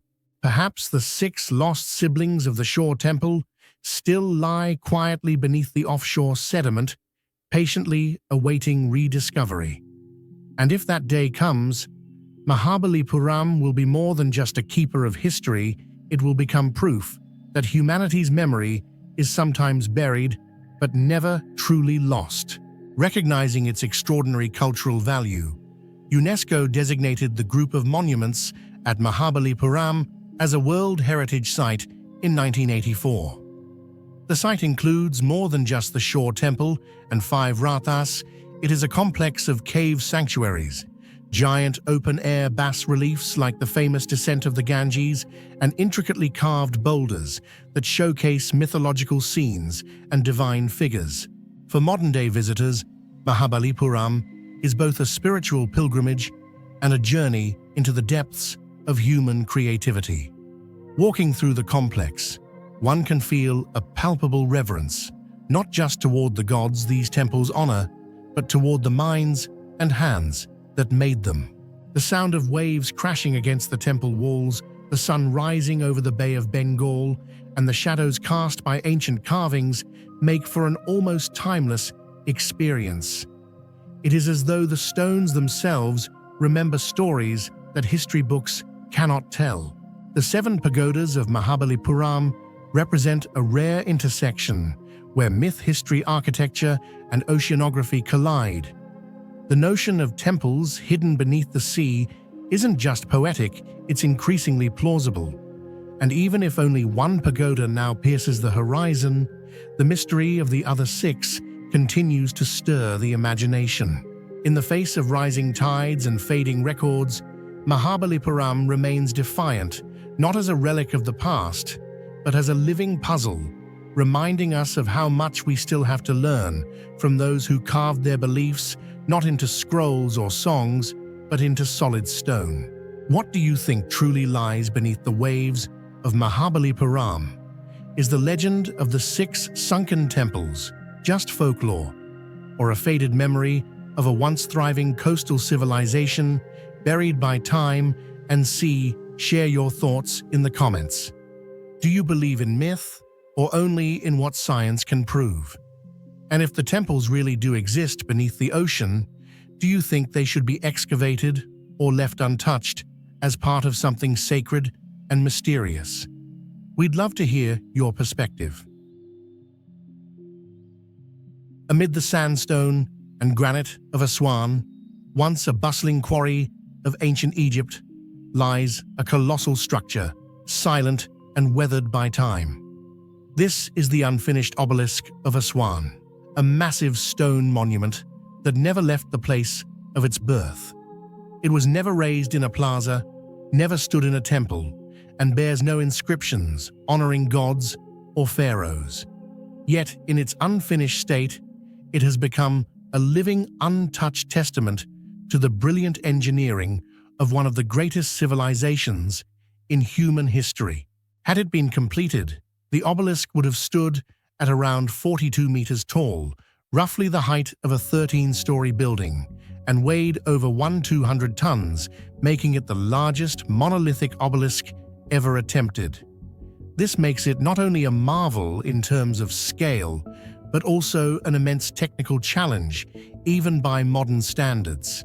And yet ancient Egyptian stoneworkers, more than 3,500 years ago, set out to create it using no steel, no engines, only dolerite hammers, and a profound belief in human capability. Precisely because it was left unfinished, the entire process of quarrying, shaping, and stoneworking remains intact, like a book opened beneath the earth, chronicling every chisel strike and human touch. Nowhere else in the world do archaeologists get such intimate access to the large-scale construction methods of ancient Egypt. When standing before the unfinished obelisk in Aswan, you're not only overwhelmed by its colossal size, but also captivated by the thousands of tiny chisel marks covering its surface, inverted bowl-shaped impressions, each just a few centimeters wide, arranged in long, straight rows as if they were made by modern machines. But they weren't. These are the craftwork of ancient Egyptian stoneworkers who used dolerite, a material harder than granite, to strike grind, and gradually shape this massive block of stone bit by bit. These chisel marks are more than just traces of labor. They are a language of technique, reflecting deep knowledge of materials and how ancient people manipulated nature using only their hands and minds. The Egyptians had no steel, no saws, no electricity, or engines. They relied on a simple yet effective principle: repetition with precision. Each manual strike was carefully calculated, accumulating over time to create parallel deep trenches, each about 60 centimeters wide and up to a meter deep, running the length of the obelisk. These trenches weren't just for shaping, they were a method for detaching the entire block from the bedrock. It was an incredibly delicate task. If a trench was misaligned, or the force misapplied, or if the granite's natural limits were exceeded, the entire structure could be ruined. And that's exactly what happened. A large crack appeared along the obelisk's body, forcing the entire project to be abandoned, even though it was nearing completion. Yet that failure became a miracle in itself. Had the monument been finished and transported, all evidence of how it was created would have been lost. But because it remained in place, unpolished, uncarved, untouched by final decoration, the entire original construction process was preserved, becoming a technological fossil of a great civilization. As a result, modern researchers can now retrace every step of those ancient engineers, from how they chose chisel points, divided surfaces, to how they handled each layer of stone. All of it remains visible like an eternal field diagram etched into granite. Carving and shaping a massive block of stone like the unfinished obelisk was not only a technical challenge, it required a highly organized and large-scale labor system comparable to early forms of industrial production. At the granite quarry in Aswan, archaeologists have found clear evidence of labor teams working in shifts, each group responsible for a specific phase or area of the project. This wasn't just a few scattered stonemasons, it involved hundreds of workers operating simultaneously, working in close coordination under a predefined construction plan. The process didn't stop at rough shaping. The ancient Egyptians also performed detailed finishing directly on site. The obelisk's surfaces were smoothed, the edges rounded, and the angles precisely aligned, proving that this was not just a quarry, but a complete production workshop at the excavation site. In other words, the entire construction process, from detachment to shaping, refinement, and transport preparation, was carried out on location. Only once the piece was completed would they consider moving the enormous block. Around the obelisk, archaeologists discovered numerous heavily worn dolerite tools, many discarded at the edges of the monument, evidence of the massive consumption of materials and labor. Scientific estimates suggest that the shaping phase alone may have required tens of thousands of hours of manual labor, potentially spanning several years of continuous work. Looking at this unfinished monolith, we don't just see an abandoned project, we see clear evidence of a vast, efficient, and impressive organizational system operated by a civilization far more advanced in technical capability than it was long credited for. One of the greatest values the unfinished obelisk offers is its ability to completely disprove the fantastical theories surrounding ancient Egyptian construction techniques. There's no need for aliens' magic or lost technologies. The physical evidence left on this massive stone shows that every step was carried out by human hands, fully achievable and repeatable. Each chisel mark, each carved trench is the result of persistent labor and ancient technical intelligence. From these surviving traces, modern scientists have been able to reconstruct the original tools and methods, conduct laboratory experiments, and prove that the Egyptians could indeed shape an obelisk using only stone tools, given enough time and manpower. They didn't rely on mystery, They progressed through creativity, organization, and the extraordinary power of human labor. What makes the unfinished obelisk truly special is not the fact that it was abandoned, but that it reveals the entire process from conception to failure, from ambition to reality. It is no longer just a monument to gods or a tribute to pharaohs. It is a living testament to engineering, organizational thinking, and pure manual labor. For this reason, many archaeologists view the site as a kind of stone-frozen construction site, a rare place where we can witness not only the materials, but also the thought process, work organization, and execution, all carried out without any modern technology.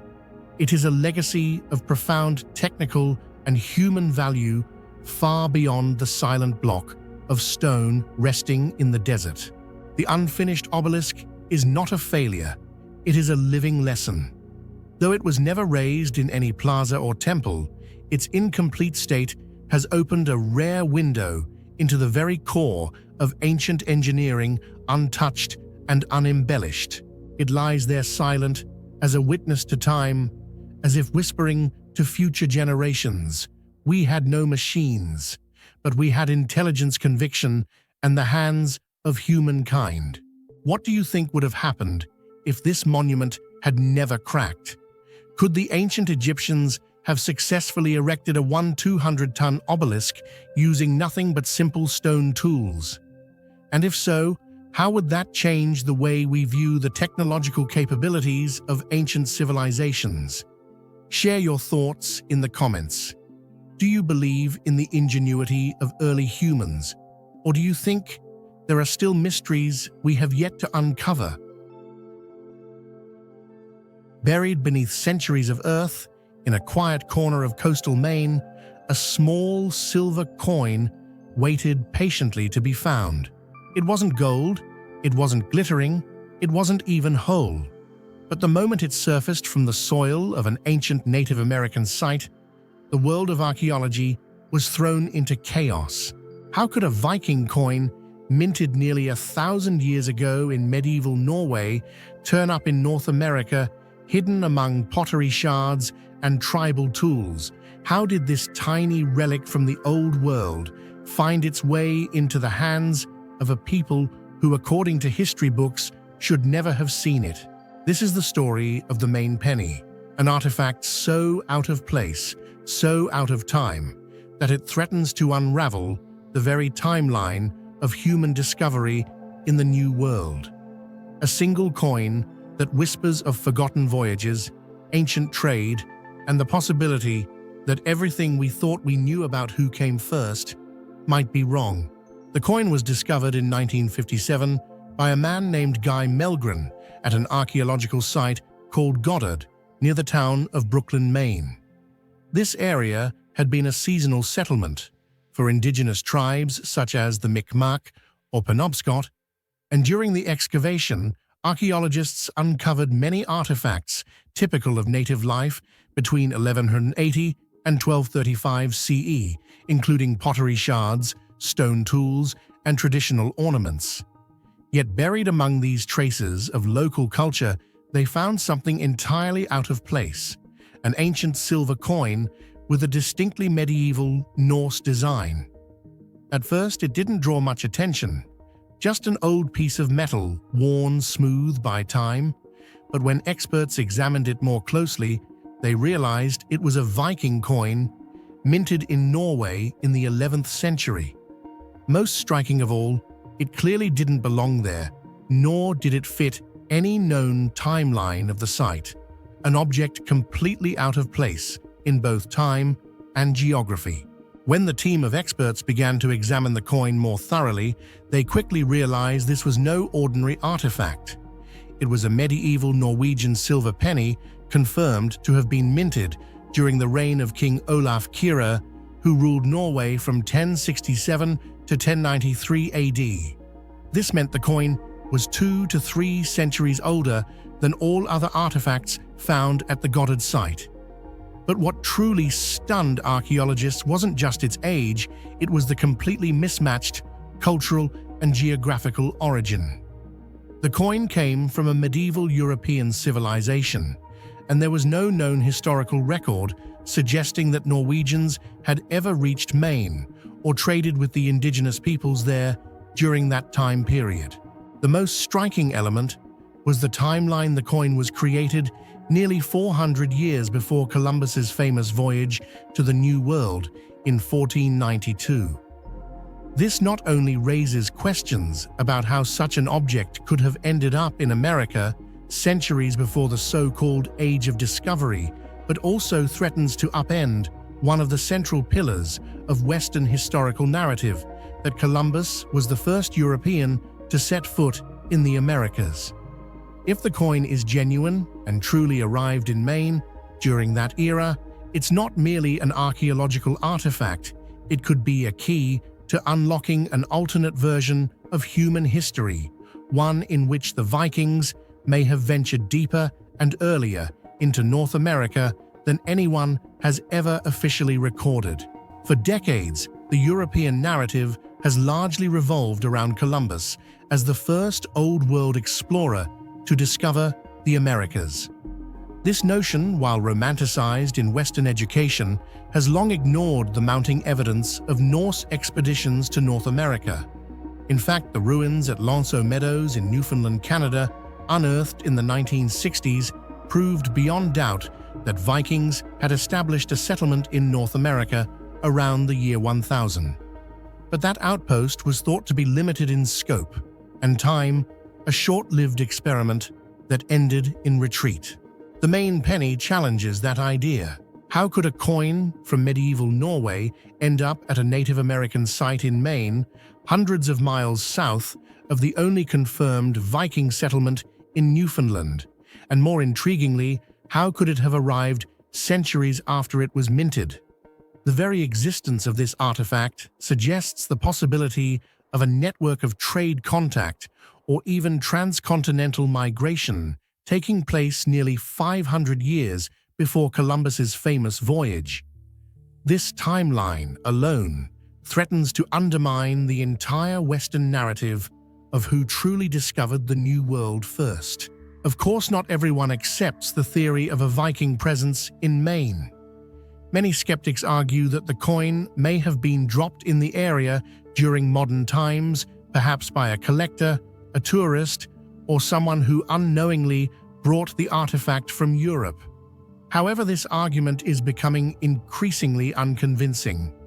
There is no evidence of modern intrusion at the excavation site, and the archaeological work at the Goddard site was conducted carefully following strict scientific standards. More importantly, the coin was found in the same stratigraphic layer as other medieval indigenous artifacts, indicating that it wasn't a recent addition, but had likely rested in the soil for centuries. This makes the accidental drop hypothesis scientifically weak and difficult to support. Others argue that the coin could have traveled south through indigenous trade routes stretching from the northern coasts of Canada. This would imply that native tribes engaged in sophisticated long-distance trade networks capable of moving goods over vast distances, including rare items like a single Viking coin. If true, this would not only confirm contact between Vikings and Native Americans, but also reveal the complexity and scale of indigenous commerce, a facet often underappreciated in colonial narratives. Moreover, the Maine penny is the only pre-Columbian Norse artifact ever found in the continental United States. That makes it both precious and problematic. Its singularity is a double-edged sword. On one hand, it could be viewed as a fluke or hoax. On the other, it could be the tip of an archaeological iceberg, yet to be discovered. In this sense, the coin becomes more than metal. It becomes a challenge to search deeper, to question long-held assumptions, and to consider that the flow of history may have followed unexpected channels. Let's also remember that the Viking world was not as isolated as we might imagine.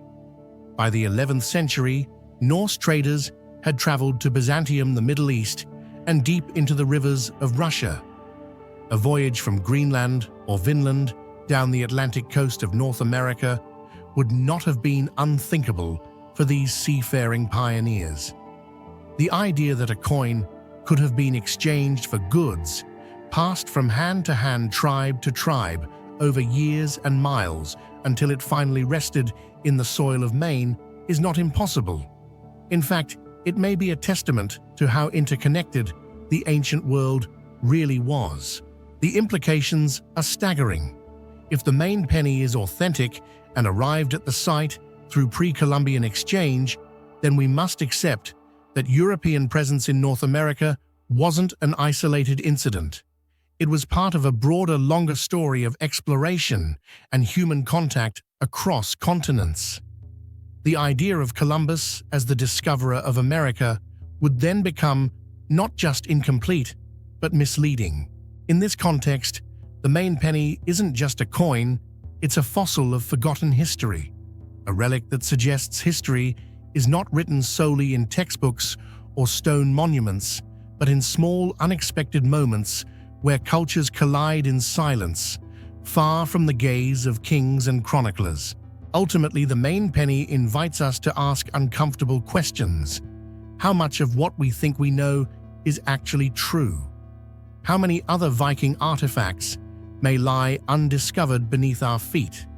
And how many voices and voyages have been lost to the tides of time, waiting for something as small as a coin to tell their story? Because maybe, just maybe, the Norse were here all along and we simply weren't listening. Hidden deep within the arid cliffs near the Dead Sea, an ancient inscription etched into metal stunned the world. It wasn't scripture, it wasn't myth, it was a guide to tons of buried gold and silver hidden for thousands of years. Among the hundreds of ancient manuscripts unearthed in the mid-20th century, what archaeologists now call the Dead Sea Scrolls, there was one scroll unlike any other. Not written on leather, not penned by hand, it was engraved onto pure copper, as if its creator intended it to last forever. And this text didn't speak of gods, it spoke of treasure. It listed in astonishing detail 64 secret locations where gold, silver, and precious ingots were hidden treasures that to this day have never been found. A treasure map that no one can decipher. They call it the Copper Scroll, and it may just be the oldest unsolved treasure map in the world.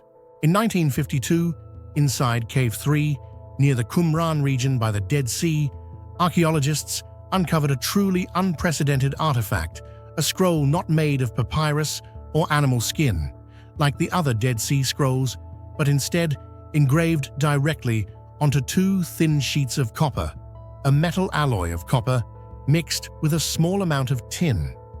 Over thousands of years, the metal had become so brittle that it couldn't be unrolled without breaking, forcing experts to cut it into 23 separate strips just to read its contents. And once the ancient inscriptions were deciphered, the surprise deepened. Unlike the other scrolls filled with religious texts, prophecies, or moral laws, this one resembled a treasure inventory, dry, precise, and methodical. Each entry described the location of a large quantity of gold, silver, or precious metals with specific directions. In the ruin, in the valley of Achor, under the steps going east, 42 talents lie buried beneath the large cistern. In total, the Copper Scroll lists 64 separate locations, believed to contain over 60 tons of precious metals, enough to alter the economic fate of an entire small nation. But what has baffled scholars most is the unanswered question, who did this treasure belong to? Why was it hidden? And where is it now? What makes the Copper Scroll truly strange is its tone, which is completely unlike any other ancient manuscript. It contains no metaphors, no religious symbolism, and no theological commentary. Instead, each line reads like a set of practical, concise, and direct instructions as if it were written for someone already familiar with the locations being described. It doesn't sound like myth or folklore, it reads like a precise set of directions. But it's precisely this blunt, emotionless tone that deepens the mystery: who wrote it and who was ever meant to understand it. The language used in the Copper Scroll has also sparked considerable debate. The text is written in a non-standard form of ancient Hebrew, featuring numerous grammatical errors, inconsistent structure, and a utilitarian, unrefined style. Some scholars believe that the writer was not a professional scribe, but possibly a metalworker, a craftsman, or a member of the temple priesthood, someone who knew the locations of the treasures but lacked formal training in writing. Others argue that this linguistic awkwardness was intentional, designed to obscure the message from outsiders. Even more intriguingly, many of the units of measurement and place names mentioned, such as Valley of Achor or Asla, do not appear in any other known ancient sources. This has led some researchers to suggest that the scroll may reference a coded map system or perhaps even a forgotten landscape erased from human memory by time. Many researchers believe the treasure described in the Copper Scroll once belonged to the Second Temple in Jerusalem, the central site of Jewish worship, before it was destroyed by the Romans in 70 CE. In this theory, priests or rebels aware of the coming destruction hid the temple's sacred treasures in the wilderness and recorded the locations in the Copper Scroll for a future generation. But if so, why hasn't even one of the 64 treasures ever been found? Some believe the Romans may have located and seized the caches. Others suspect that they were retrieved and reburied elsewhere in secret. But perhaps the most tantalizing possibility is this: they are still out there. For decades, everyone from professional archaeologists to amateur treasure hunters has tried to decipher the Copper Scroll. Numerous expeditions have been launched into the Jordan Valley and the Judean desert areas believed to match the descriptions in the text. Some teams even claimed to have discovered caves with traces of gold bars during the 1950s, but no concrete evidence was ever preserved to confirm these claims. To this day, not a single treasure from the 64 listed locations has been found. Gradually, some in the academic community began to suspect that the Copper Scroll might be an archaeological dead end. Yet there are still those who believe that the secret is out there, waiting for someone with enough patience and insight to uncover it. More than 70 years since its discovery, the Copper Scroll remains an unsolved mystery. All 64 treasures listed in the text with their specified weights, distances, and locations have yet to be definitively identified. Strangely, the scroll's instructions are both incredibly detailed and frustratingly vague. They describe amounts of gold, digging depths, directions of staircases, even place names, but offer no accompanying map or tool to aid in the search. The more one reads, the more questions arise instead of answers. Were the place names deliberately encoded? Were some of the locations meant to mislead, protecting the real caches? Some scholars theorize that there was once a second scroll, perhaps containing maps or annotations, which has since been lost or destroyed. A bolder theory suggests the Copper Scroll was never meant to be solved, but rather served as a form of spiritual or political resistance, more symbolic than literal. Others propose that the scroll does not describe a single hoard, but rather multiple treasures hidden by different groups during a time of upheaval. In this view, the text is a collective memory, a kind of resistance ledger carved into metal, intended for a future that may never come. To this day, the Copper Scroll continues to captivate archaeologists, historians, codebreakers, treasure hunters, and even conspiracy theorists. It stands as a vivid paradox in the world of archaeology, a real artifact, readable, tangible, and clearly documented, yet it leads to a journey with no destination. It promises vast treasures, and yet no one has ever touched even a fragment of it. This raw truth has made the Copper Scroll a symbol of the past's hidden secrets that time refuses to reveal, not passed down through myth or oral tradition, but engraved in real metal, in words carved into history. Maybe the treasure is gone.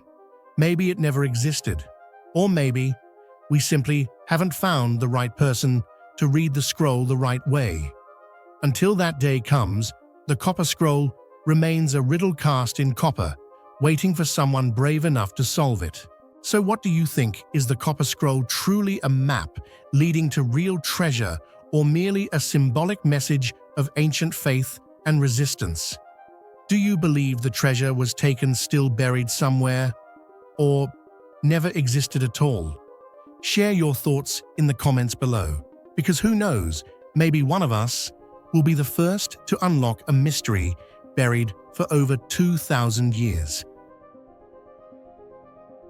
Imagine a civilization so advanced that its cities had sewage systems centuries before Rome, standardized bricks across thousands of kilometers, and urban planning that modern engineers still admire. Now imagine that same civilization, vanishing without war, without fire, without even a word of explanation. This was the Indus Valley Civilization. Hidden beneath the sun-scorched plains of present-day Pakistan and northwest India, once lay some of the most sophisticated cities of the ancient world. Between 2600 and 1900 BCE, places like Mohenjo-Daro, Harappa Lothal, and Dholavira thrived with astonishing order and efficiency. These were not primitive towns. They were meticulously designed urban marvels, with straight roads, multi-story homes, intricate drainage systems, public baths, and a remarkable uniformity that spanned hundreds of miles. Yet today, the Indus Valley stands as one of history's greatest enigmas. It rivaled Egypt and Mesopotamia in grandeur, but left behind no temples, no royal tombs, no glorified kings, only silence. It is not just a lost civilization. It is a world that disappeared, quietly slipping out of the pages of history, almost without a trace. Around 1900 BCE, something silently unfolded that led to the gradual fading of the Indus Valley civilization's brilliance. Once thriving cities like Mohenjo-Daro and Harappa began to fall into a strange decline. Construction came to a halt, trade activity dwindled, and urban populations started to vanish. Within a few centuries, these vibrant centers of order and progress had become mute ruins. What's most shocking isn't the scale of the collapse, but its silence. There's no evidence of warfare, no signs of devastating fires, no mass graves from disease. Everything simply disappeared, as if an entire society had unraveled without a sound. It is this eerie quietness that makes the fall of the Indus Valley civilization so captivating and haunting, a historical riddle with no clear answer, where silent streets and dried-up wells are all that remain to whisper the story of a vanished world. One of the greatest mysteries of the Indus Valley civilization lies in the complete silence of the people who once lived there. Unlike Egypt or Mesopotamia, where kings carved their triumphs and power onto stone temple walls and written records, the Indus people left behind no readable historical accounts. They had their own writing system inscribed on thousands of small seals, pottery, and tools, yet it remains undeciphered to this day. This has left historians in the dark about their daily life, religion, political structure, and even the reasons behind their decline. No names of rulers, no record of events, no chronicles or prophecies. We are forced to reconstruct their history from scattered remnants, a brick-built house, a buried drainage system, a shard of pottery etched with an animal. It is a strange civilization, one that reached a high level of urban sophistication, yet left no clear voice for posterity. And it is this silence more than anything else that has turned them into one of the most haunting ghosts of the ancient world. What we do know paints a picture of remarkable societal advancement.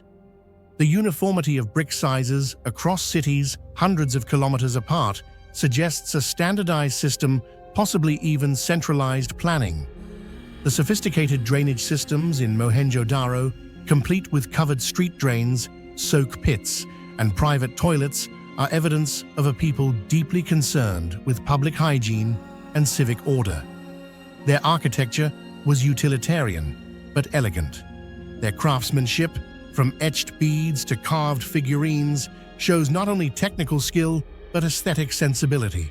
Despite reaching a high level of urbanization and technological advancement, the Indus Valley civilization left no trace of the power structures commonly seen in other ancient societies. There are no grand temples, no lavish palaces, no monumental tombs, and no statues of kings. This absence of symbolic authority has led many scholars to believe that the Indus society may have been highly egalitarian, with no clearly defined ruling class, such as royalty or a dominant priesthood. If true, this would make it a unique case in human history, a powerful urban civilization that thrived without centralized authority. Yet despite its progress and apparent peace, it still vanished. So, what truly caused the collapse of such an advanced civilization as the Indus Valley? For decades, scholars have proposed various theories to explain its mysterious disappearance. One of the earliest and most popular ideas was the invasion hypothesis, the Aryan migration theory, which suggested that Indo-European tribes swept in from the northwest, conquering and replacing the native Indus population. However, today most archaeologists no longer support this theory. There is no archaeological evidence of large-scale battles, no layers of ash or collapsed walls, and crucially genetic studies show no signs of a mass population replacement during this period. Instead, attention has shifted toward environmental causes, a slower but more convincing explanation. The Indus Valley region was heavily dependent on its river systems and seasonal monsoon rains. Its major cities rose along vital waterways, like the Indus River, and notably the Gagahakra River, which many scholars believe corresponds to the legendary Sarasvati River mentioned in ancient Indian texts. However, recent geological and climate research suggests that around 2000 BCE, this region began to experience a prolonged period of drought. Monsoon patterns weakened significantly, rivers changed course or dried up, and the once fertile land became arid, unable to sustain agriculture as before. This scarcity of water and food appears to have triggered a cascading crisis, beginning with agriculture, then undermining trade routes, internal markets, and finally, the urban centers themselves. Cities that had once been the beating heart of the Indus civilization could no longer support their populations. People likely began migrating eastward toward the Ganges plain, where climatic conditions remained more favorable. But this was not a sudden event. It unfolded gradually over generations. There was no dramatic catastrophe, no apocalyptic turning point, just a quiet, step-by-step retreat, like a fabric slowly unraveling rather than being torn apart. In the end, the collapse of the Indus Valley civilization stands as a powerful lesson in humanity's fragility in the face of nature. It was not destroyed by swords or disaster, but by the slow, relentless forces of climate-shifting rivers and time itself. Even today, the traces of the Indus civilization are buried under centuries of soil and time. Mohenjo-Daro is now threatened by saltwater erosion and rising groundwater. Harappa has been partially lost to railway construction during British colonial times. Countless other sites remain unexcavated. What secrets they hold, what clues to the civilization's rise and fall, remain hidden beneath the surface. But one thing is clear, the Indus Valley civilization was not a primitive culture lost in the mists of time. It was a vibrant, complex, and intelligent society. Its people built cities that were models of order and cleanliness.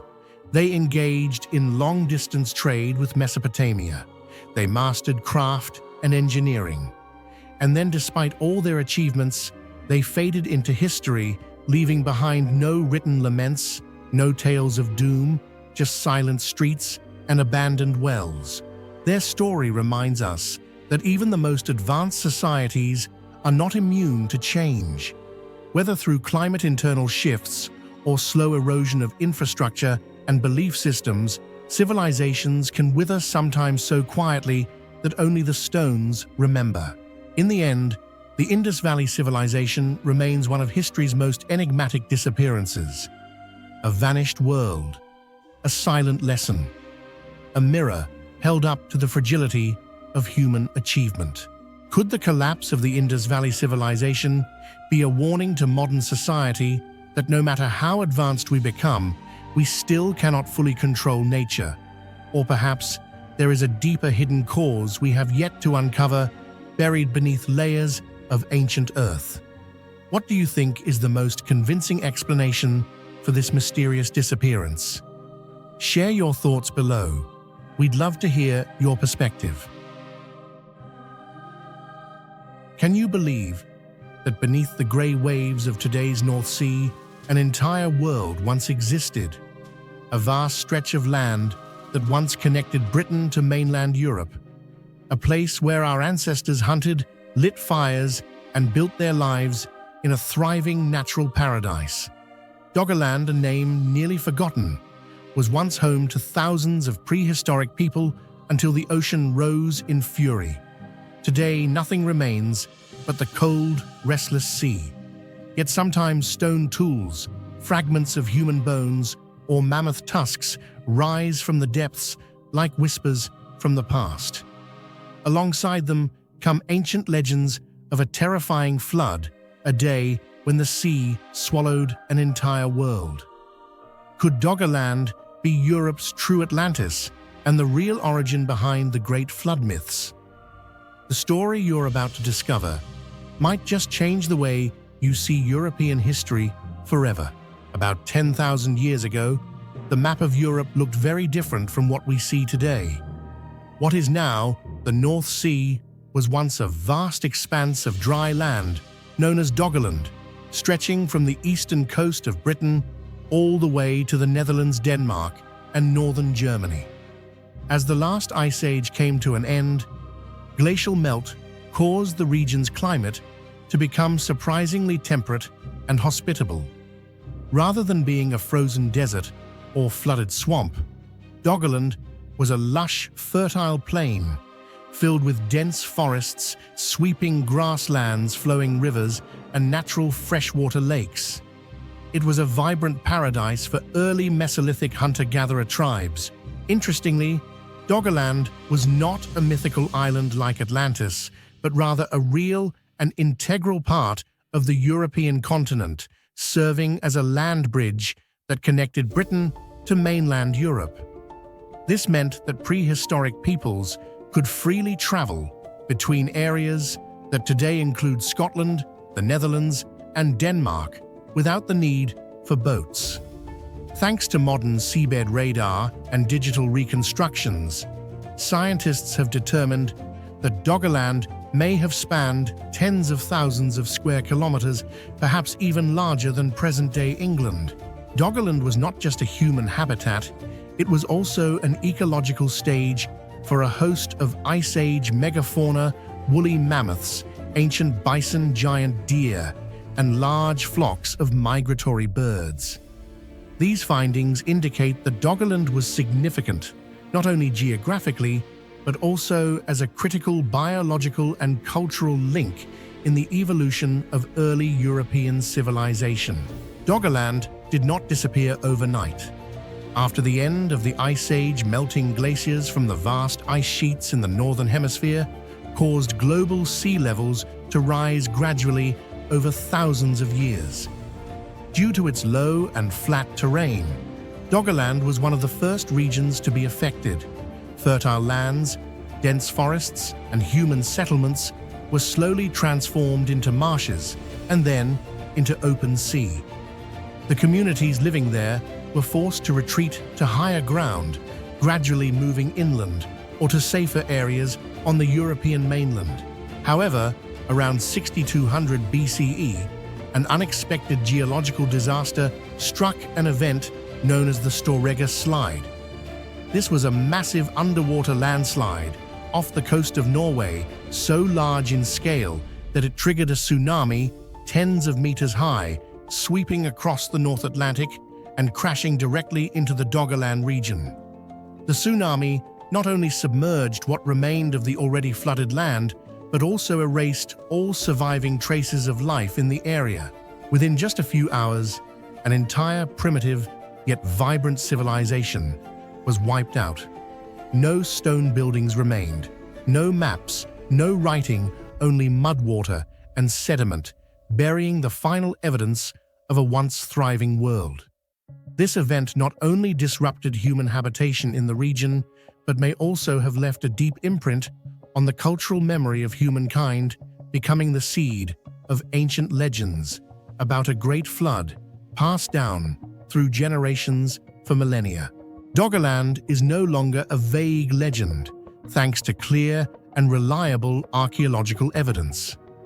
Since the 20th century, during fishing operations in the North Sea, British and Dutch fishermen have unexpectedly retrieved numerous artifacts from the seabed, prehistoric human bones, teeth of ancient animals, stone tools, broken pottery shards, and even remnants of primitive wooden structures.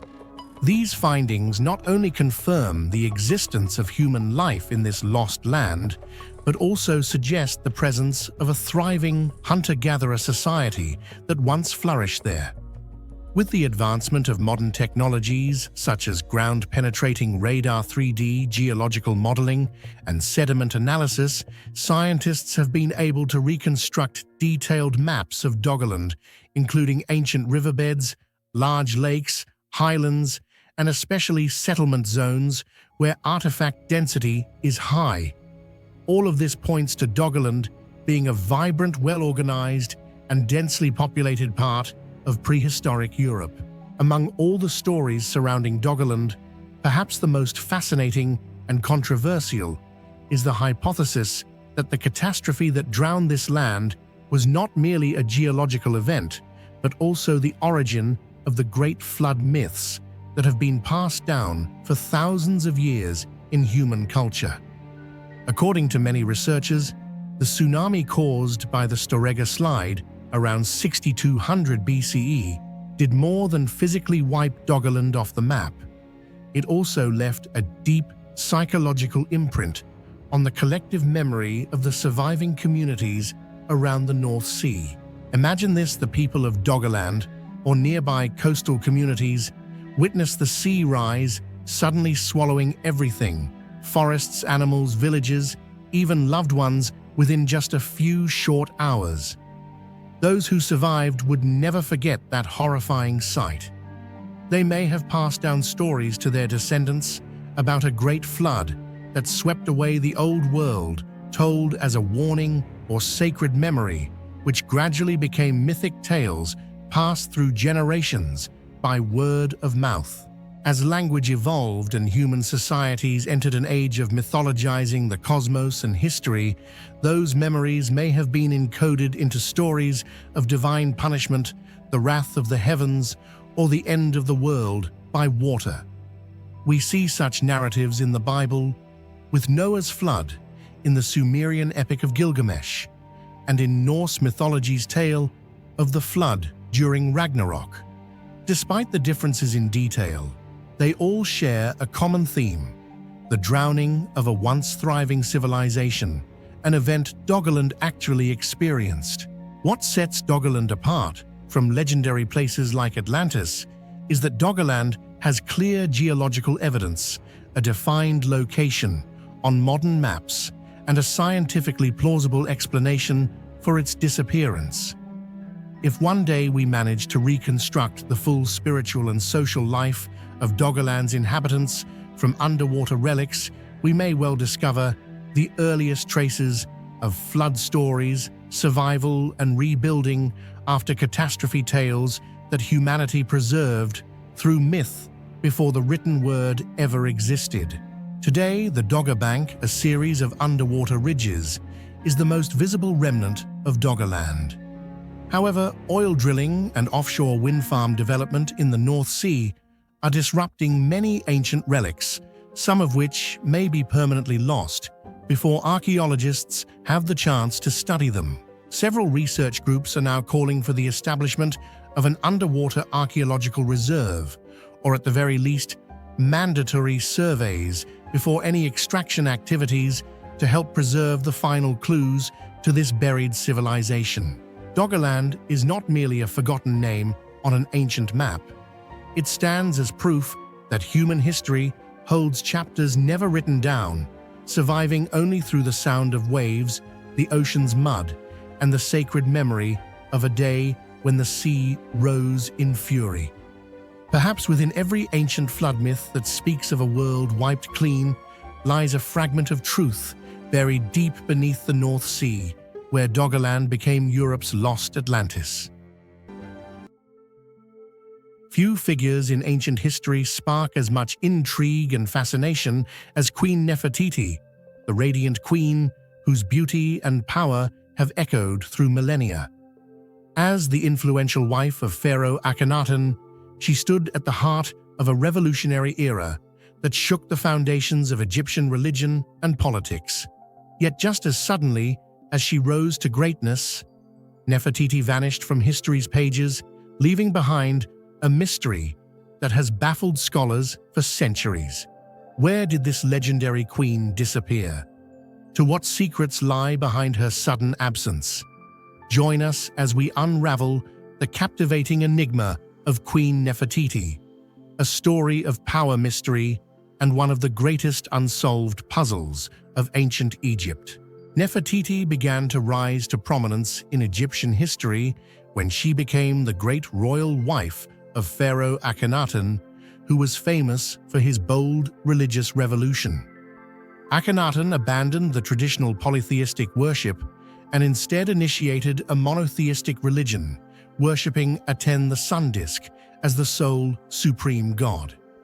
This revolution not only profoundly changed religious rituals, but also transformed the entire political and cultural structure of ancient Egypt.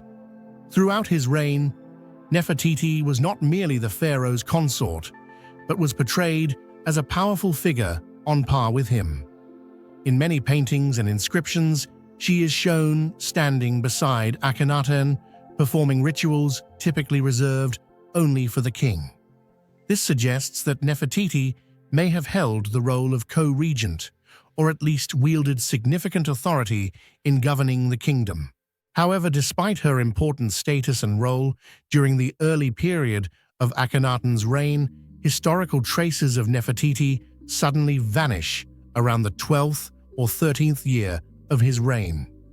Unlike many other royal figures whose deaths and burial places are well documented and preserved, Nefertiti completely disappears from inscriptions, monuments, and official records after this point. No clear evidence remains regarding her activities, role, or whereabouts during her later years. Moreover, no tomb definitively identified as hers has ever been found, leaving a significant gap in Egypt's historical record. This mysterious disappearance has puzzled archaeologists and historians alike, sparking countless theories and debates about her ultimate fate, ranging from the possibility that she died young, fell from favor, to theories that she changed identity or ruled secretly under a different name. The gap in historical records and the enigmatic absence of Nefertiti not only add to the fascination with her life, but also stand as one of the greatest unsolved mysteries in ancient Egyptian history. One of the most intriguing questions surrounding the disappearance of Queen Nefertiti is her ultimate fate. Did she die? Was she deposed? or did she possibly assume a new identity? Many scholars believe that Nefertiti may have died at a very young age, which could explain why she vanished from historical records after a relatively short time. However, what remains puzzling is that no funerary artifacts or tomb definitively linked to her have ever been found, something highly unusual for a queen of such high status and influence as Nefertiti. The absence of these burial traces only deepens the mystery surrounding the end of her life. Another hypothesis, supported by many researchers, is that Nefertiti may have taken on the role of co-regent or even ruled as a female pharaoh of Egypt after Akhenaten's death under the name Neferneferuaten. This theory is based on inscriptions and artifacts referring to a female ruler who reigned briefly but mysteriously, coinciding with the period immediately following Akhenaten's demise. If true, Nefertiti's assumption of supreme power under the title of pharaoh would challenge traditional views on female rulership in ancient Egyptian history, while adding further complexity and depth to her enigmatic legacy. After Pharaoh Akhenaten's death, Egypt underwent a period of profound political and religious upheaval. The monotheistic worship of Aten was quickly abolished, and the traditional polytheistic religion was fully restored. Successive pharaohs, including Tutankhamun, endeavored to erase Akhenaten's legacy by removing or destroying records related to his reign, including traces of Nefertiti. This deliberate erasure has made it extremely difficult to trace and understand Nefertiti's ultimate fate, adding a new layer of mystery over her life and role in her final years. The fact that a tomb definitively belonging to Queen Nefertiti has never been discovered remains one of the greatest mysteries in ancient Egyptian archaeology. Traditionally, members of the Egyptian royal family were buried in grand tombs fully equipped with funerary items such as incense burners, jewelry, food containers, and other necessary artifacts intended to ensure them an eternal and peaceful life in the afterworld. However, although Nefertiti's famous bust was found at Amarna, the capital city built by Akhenaten, and later abandoned, it provides no clear clues about the location of her tomb. Recent excavations have hypothesized the existence of secret tombs deep within the Valley of the Kings or in areas near Amarna that might contain her remains or related funerary objects. Nevertheless, to date, no convincing or conclusive evidence has been found to confirm this hypothesis. The absence of Nefertiti's tomb not only creates a significant gap in the historical record, but also fuels curiosity, driving archaeologists to continue their relentless searches to uncover and solve the final mystery surrounding the fate of this legendary queen. The disappearance of Queen Nefertiti is not merely a minor footnote in history, but a profound puzzle involving issues of gender, power, religion, and memory in ancient Egyptian civilization. Her story illustrates how fragmentation in ancient records can obscure the lives of even the most important figures, compelling us to continuously explore and reinterpret based on new evidence. With advances in archaeological technology and ongoing excavations, there is hope that one day a clear answer will emerge about where Nefertiti went, helping to illuminate one of the greatest mysteries in human history.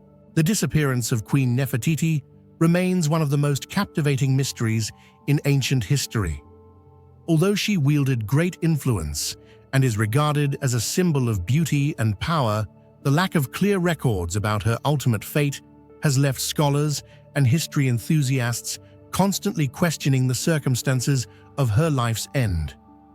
She may have died young, possibly ruled in secret under the title of a female pharaoh, or been erased from history due to political changes. Regardless, Nefertiti's legacy endures, becoming an immortal symbol of mystery and power from the age of the pharaohs. What do you think about the mystery of Queen Nefertiti's life and disappearance? Did she truly rule Egypt as a female pharaoh, or did she simply die young? Or could there be even greater secrets yet to be uncovered? Share your opinions, theories, or questions in the comments below. We're eager to hear your thoughts and join in lively discussions. Imhotep, a legendary name echoing through the ages of ancient Egypt, is hailed as humanity's very first master architect. More than just a builder, he was a visionary healer, philosopher, and trusted advisor to Pharaoh Djoser during the dawn of Egypt's third dynasty nearly 4,700 years ago. His groundbreaking masterpiece, the Step Pyramid at Saqqara, shattered all previous limits of architecture, becoming the world's first monumental stone structure and forever changing the course of pyramid construction. Yet despite his monumental legacy, one of Egypt's greatest secrets endures. Where does Imhotep truly rest? The precise location of his tomb remains hidden, sparking relentless intrigue and debate among archaeologists worldwide. This mystery is far more than a mere question of geography. It touches upon the very heart of Egypt's architectural genius and cultural heritage, inviting us to explore the final sanctuary of a man whose brilliance shaped history itself. The area believed to be Imhotep's burial site is the Saqqara complex, a vast necropolis located about 30 kilometers south of present-day Cairo. Saqqara is considered one of the largest and oldest cemeteries of ancient Egypt, containing hundreds of tombs and architectural structures where pharaohs, nobles, and high officials were buried over many dynasties. The most prominent feature of Saqqara is Pharaoh Djoser's Step Pyramid, the first structure ever built entirely from stone blocks rather than traditional mud bricks. This was a revolutionary milestone in construction technology, paving the way for later pyramids such as the famous pyramids of Giza.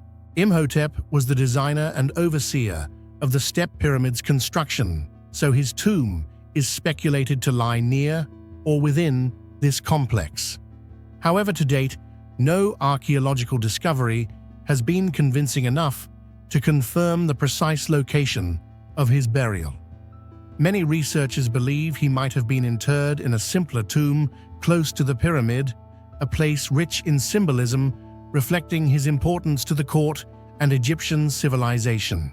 Regarding architecture, although Imhotep's tomb has not yet been excavated or definitively identified, its location within Saqqara reveals much about the architectural styles and religious beliefs of the period. Saqqara contains diverse tomb architectures, from simple mastabas, rectangular stone structures, to smaller pyramids and temples. These structures showcase the development of construction techniques, exquisite carvings, decorations, and religious symbols, reflecting ancient Egyptian beliefs in eternal life and the afterworld. Imhotep's posthumous worship and deification also greatly influenced the design or protection of his tomb. According to records and archaeological findings of high officials' tombs from Djoser's reign, it is likely that Imhotep's tomb was not only a burial place, but also a temple or ritual center, dedicated to him, a place where priests and the public came to honor and pray. This aligns with Egyptian traditions where great contributors to the nation were often revered as gods. Moreover, the Saqqara complex's architecture, with its long corridors offering chambers, detailed reliefs, and statues, also reveals a society that highly respected the dead. The layout of tombs and pyramids was influenced not only by geography, but also by theological, astronomical, and geomantic factors. It is possible that Imhotep's tomb site was carefully chosen according to these principles to ensure the soul's protection and the legacy's longevity. Although Imhotep has been widely deified and honored throughout ancient Egyptian history, he remains a great unresolved mystery. The inability to precisely locate his tomb has driven archaeologists to continuously excavate and study the Saqqara area in hopes of uncovering important clues. Recent discoveries of previously unexplored or abandoned tombs have opened many possibilities regarding the final resting place of this exceptional architect. There are various hypotheses suggesting that due to his special status and extraordinary importance, Imhotep may have been buried in an unusual manner, or that his tomb was destroyed or concealed over time by historical events such as wars, looting, or political changes. Some researchers even question whether he was buried according to traditional customs at all, or whether he was instead commemorated and worshipped through other forms such as temples or religious structures located outside the main cemetery area. The quest to find Imhotep's tomb is not merely about locating an ordinary grave, but is a journey to uncover the origins of a great civilization. It offers an opportunity to gain deeper understanding of the development of ancient architecture and medicine fields where Imhotep left a profound mark. His final resting place holds significance beyond material value, becoming a symbol of intellect, creativity, and lasting influence on humanity. Therefore, every step forward in the search and study of Imhotep's tomb is a valuable contribution to human history and our understanding of the glorious past of ancient Egypt. Although the exact location of Imhotep's tomb remains a mystery, if discovered, it would undoubtedly become a significant milestone in architectural and archaeological history. This tomb would not only demonstrate how the ancient Egyptians honored a great creator, but also provide an opportunity for us to gain deeper understanding of construction techniques, materials used, and religious elements connected with beliefs about the afterlife and eternal life. Major architectural works such as Pharaoh Djoser's Step Pyramid and the adjacent temples feature advanced architectural characteristics, including complex corridors, burial chambers, offering rooms, and intricate carvings imbued with sacred meaning. As the father of these achievements, Imhotep's tomb is expected to truly reflect his historical stature and talent. The evolution of ancient Egyptian architectural styles is clearly visible through the periods at Saqqara, from simple mastaba tombs, step pyramids, to the smooth-sided pyramids of later pharaohs. Imhotep's tomb could be considered an important bridge, marking the transition from traditional architectural forms to groundbreaking innovations that laid the foundation for even greater monuments in later times. Imhotep's tomb is not merely the final resting place of a man, but a symbol of intellect, creativity, and eternity in ancient Egyptian culture. The location and architecture of the tomb, though still mysterious, evoke fascinating stories about construction techniques, religious beliefs, and the veneration of a national hero. Finding Imhotep's tomb remains a challenging archaeological mission that offers the opportunity to deepen understanding of one of history's greatest civilizations. Wherever it lies, the tomb will stand as a new horizon of architecture, a living testament to the talents and wisdom of ancient humanity transcending time. What do you think about the mystery of Imhotep's tomb? Was this great architect truly buried in a special tomb that no one has yet discovered, or was he honored in a different way? If you could ask the archaeologists digging at Saqqara one question, what would it be? Share your thoughts and theories in the comments below. We'd love to hear your unique ideas and the stories you want to explore next about ancient Egyptian civilization. Hidden deep within the ancient temple of Abydos, Egypt, lies a mystery that has stopped scientists and the global public alike in their tracks: a carving on the temple ceiling with a strange shape that remarkably resembles a modern helicopter, a technology seemingly only from our era. This image not only shakes the traditional understanding of humanity's technological history, but also opens the door to fascinating theories about lost technologies or ancient secrets yet to be uncovered. Is this merely a coincidence, or does it truly hold traces of knowledge beyond its time? The story of the ancient helicopter at Abydos will make you question humanity's past like never before. The Temple of Seti, built around 1290–1279 BCE, is one of the most iconic and magnificent monuments of Egypt's New Kingdom. It is renowned for its exquisite reliefs that vividly depict the lineage of pharaohs as well as the gods of ancient Egyptian religion. The artistic carvings on the walls and ceiling not only showcase masterful craftsmanship, but also serve as a vibrant record of the culture, history, and religious beliefs of that era. However, a particular section on the temple ceiling has captured the attention and fascinated millions worldwide. These are carvings with strange shapes that to the modern eye look exactly like the silhouette of a modern helicopter, complete with details such as rotating blades, a tail, and the body of the aircraft. Alongside these, there are other shapes reminiscent of submarines and futuristic aircraft carved in sharp, prominent reliefs that differ entirely from the traditional symbolic and mythological style typical of ancient Egyptian art. The presence of such images in a sacred worship site is not only surprising, but also creates a profound mystery, leaving researchers and history enthusiasts puzzled as they seek explanations. The most remarkable aspect that makes the carvings on the ceiling of Abydos stand out and stir intense debate is the specificity and complexity of their design, which sharply contrasts with the symbolic, emblematic, or stylized style typical of ancient Egyptian art. Instead of the simple, abstract images commonly found in other temples, these carvings display an astonishingly clear mimicry of modern technical structures, especially in the field of aviation. The shape, identified as a helicopter, features a central main body topped with details resembling rotating blades, an essential element allowing helicopters to take off and fly. The body extends backward with a clearly defined tail structure, forming an overall design very similar to modern helicopters today.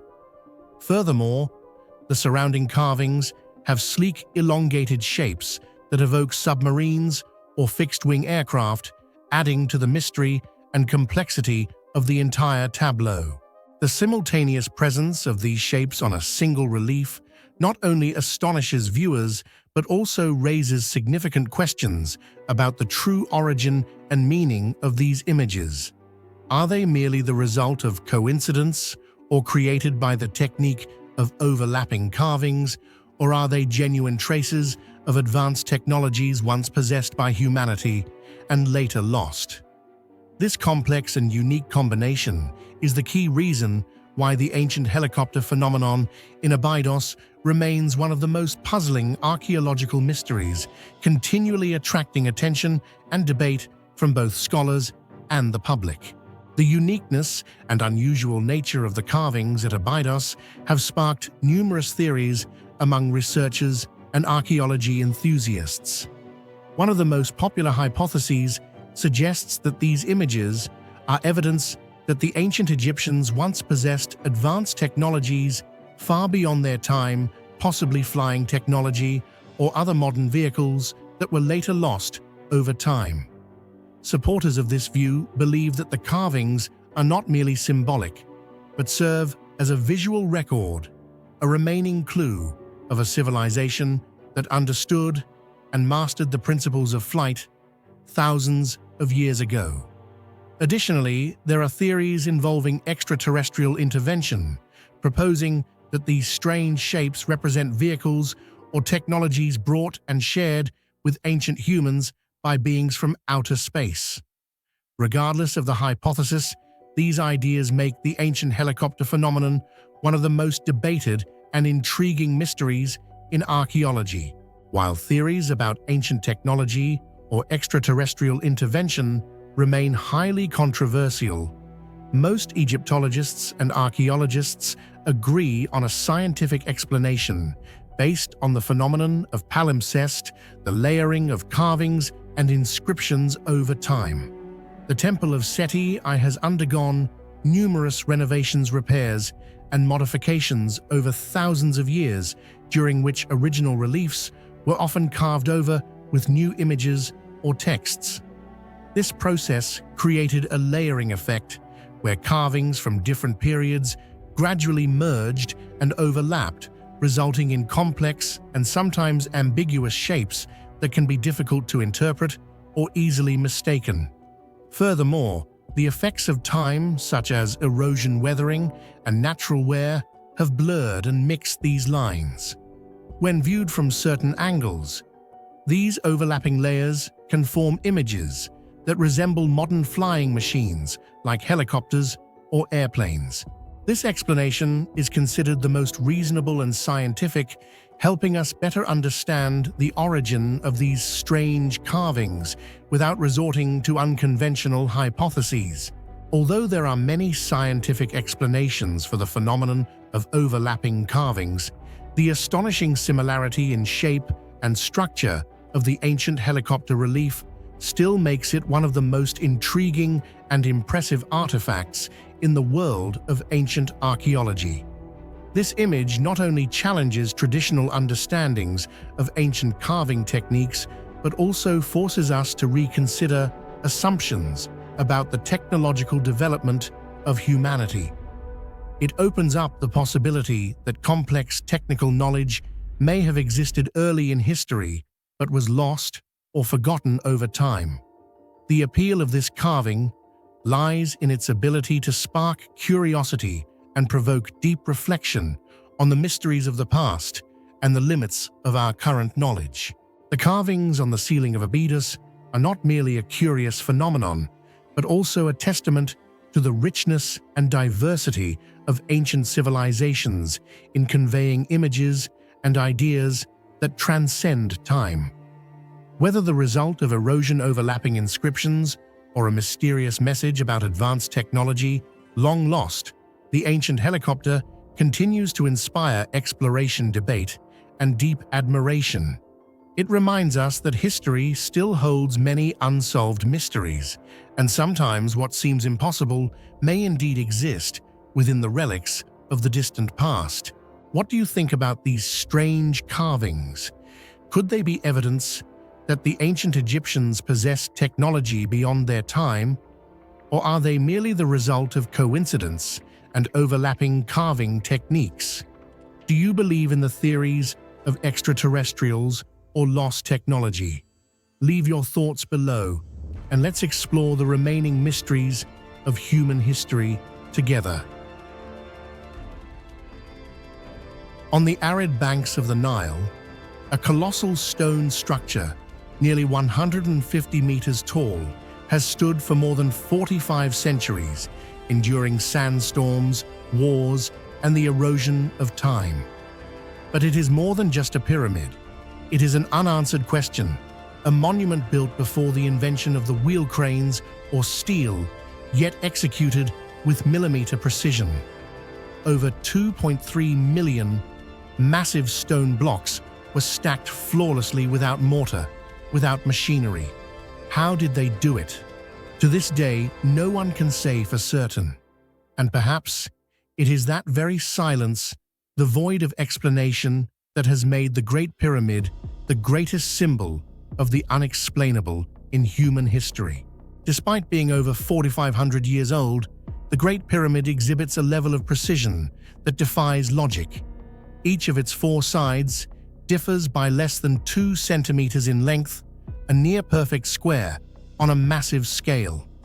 The base is almost perfectly level, and the placement of the limestone blocks is so exact that not even a razor blade can fit between many of them. What makes this even more astonishing is the simplicity of tools available at the time. The builders had no iron, no steel, no powered machinery, just copper chisels, stone hammers, wooden sledges, and perhaps basic plumb lines. And yet they achieved a geometric and structural perfection that modern architects still struggle to explain.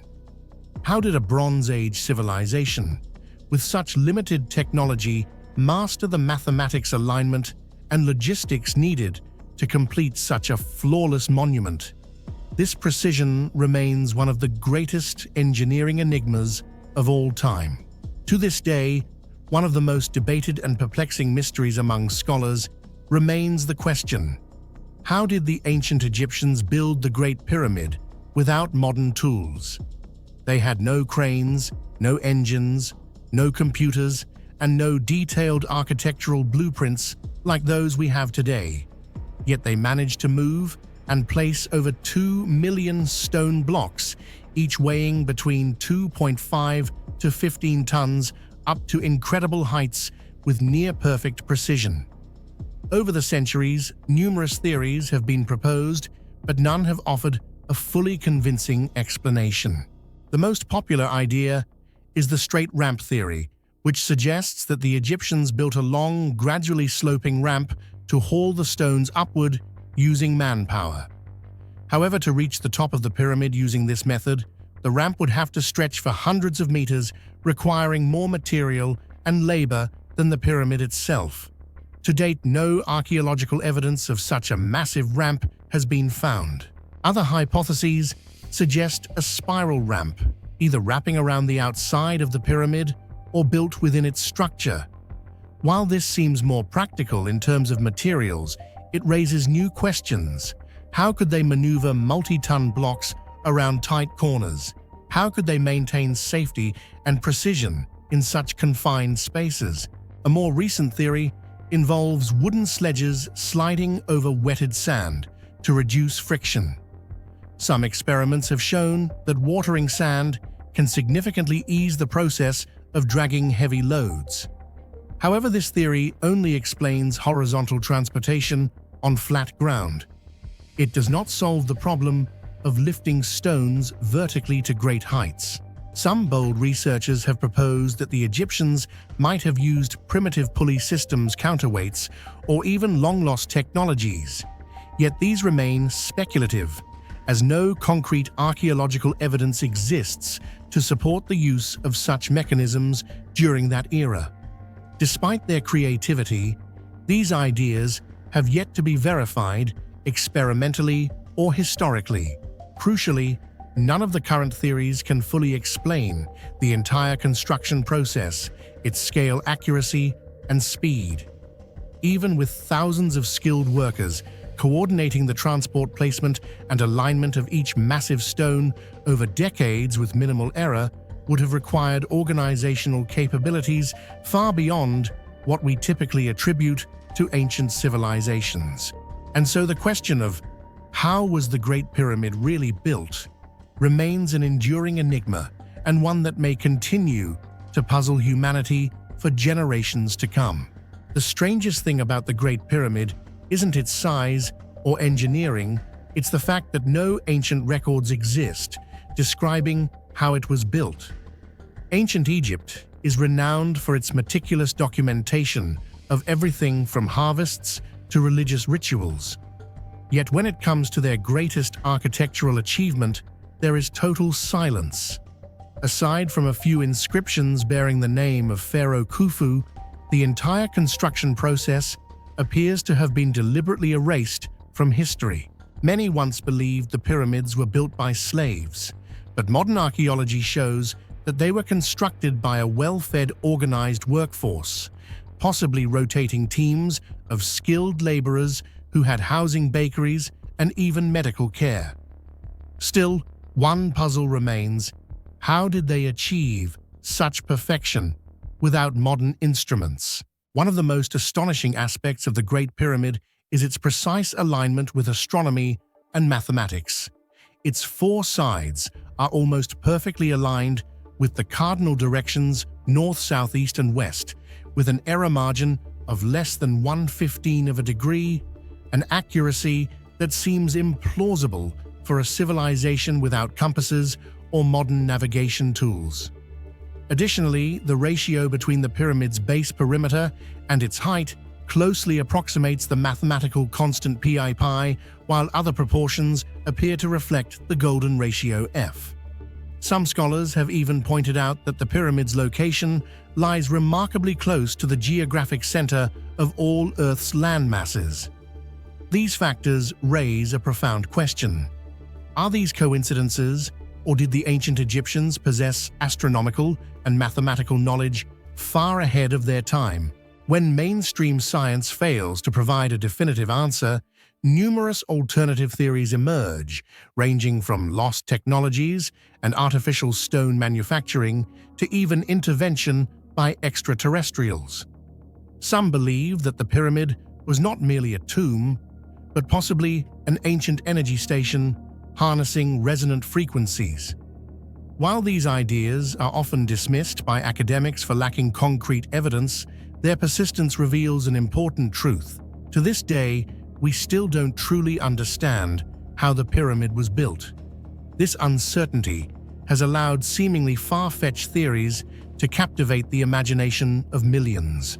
In 2017, scientists used muon scanning technology, which tracks cosmic particles, to survey the pyramid, and discovered a massive hidden void above the Grand Gallery. No one knows its purpose. Is it a secret chamber or simply a structural anomaly? One more riddle still unsolved. What makes the Great Pyramid truly great is not just its form or size, it's the stubborn mystery it presents. Every time we get closer to an answer, new discoveries shake our confidence. It challenges what we think we know about ancient technology, human potential, and the very boundaries of modern understanding. In the end, the Pyramid of Khufu is not just a tomb, it's an unsolved equation, a letter written in stone to the future, reminding us that there are still vast areas of our past we don't understand, and perhaps never will. With all the unanswered mysteries, from the construction methods and astonishing precision to the theories that defy belief. Do you think the ancient Egyptians truly accomplished all of this with only primitive tools? Or is there something history hasn't told us yet? Share your thoughts below. Which theory do you lean toward? And if you had the chance to travel back in time, what would you want to explore? First, inside the Great Pyramid. Deep within the ancient temple of Hathor at Dendera in Egypt lies one of the most enigmatic and controversial images ever discovered in the annals of archaeology, the so-called Dendera Light. This peculiar relief carving etched into the temple ceiling has sparked heated debates and fascinated countless researchers, historians, and enthusiasts alike. At first glance, the image strikingly resembles a modern electric light bulb, complete with what appears to be a filament-like structure enclosed in a bulbous container connected to a cable or conduit-like element. The sheer anachronism of such a representation within an ancient Egyptian temple, dating back over 2,000 years, has stirred a whirlwind of theories ranging from the plausible to the extraordinary. The image, known as the Dendera Light, has a very distinctive shape, unlike any traditional symbols or artifacts from ancient Egypt. It depicts an elongated oval object believed to be held by the serpent god Harsomtus, seemingly emerging from a lotus flower, a classic symbol of life and rebirth in Egyptian culture. A striking detail is the presence of what looks like a cable running from the object into the bulb, giving the impression that this device is powered. Inside the oval cavity, there is a coiled serpent, which many people associate with the filament inside a modern electric light bulb. This uncanny resemblance has sparked controversial questions. Could the ancient Egyptians have possessed some form of electrical technology? Might they have known how to harness electricity or light in ways modern science has yet to discover?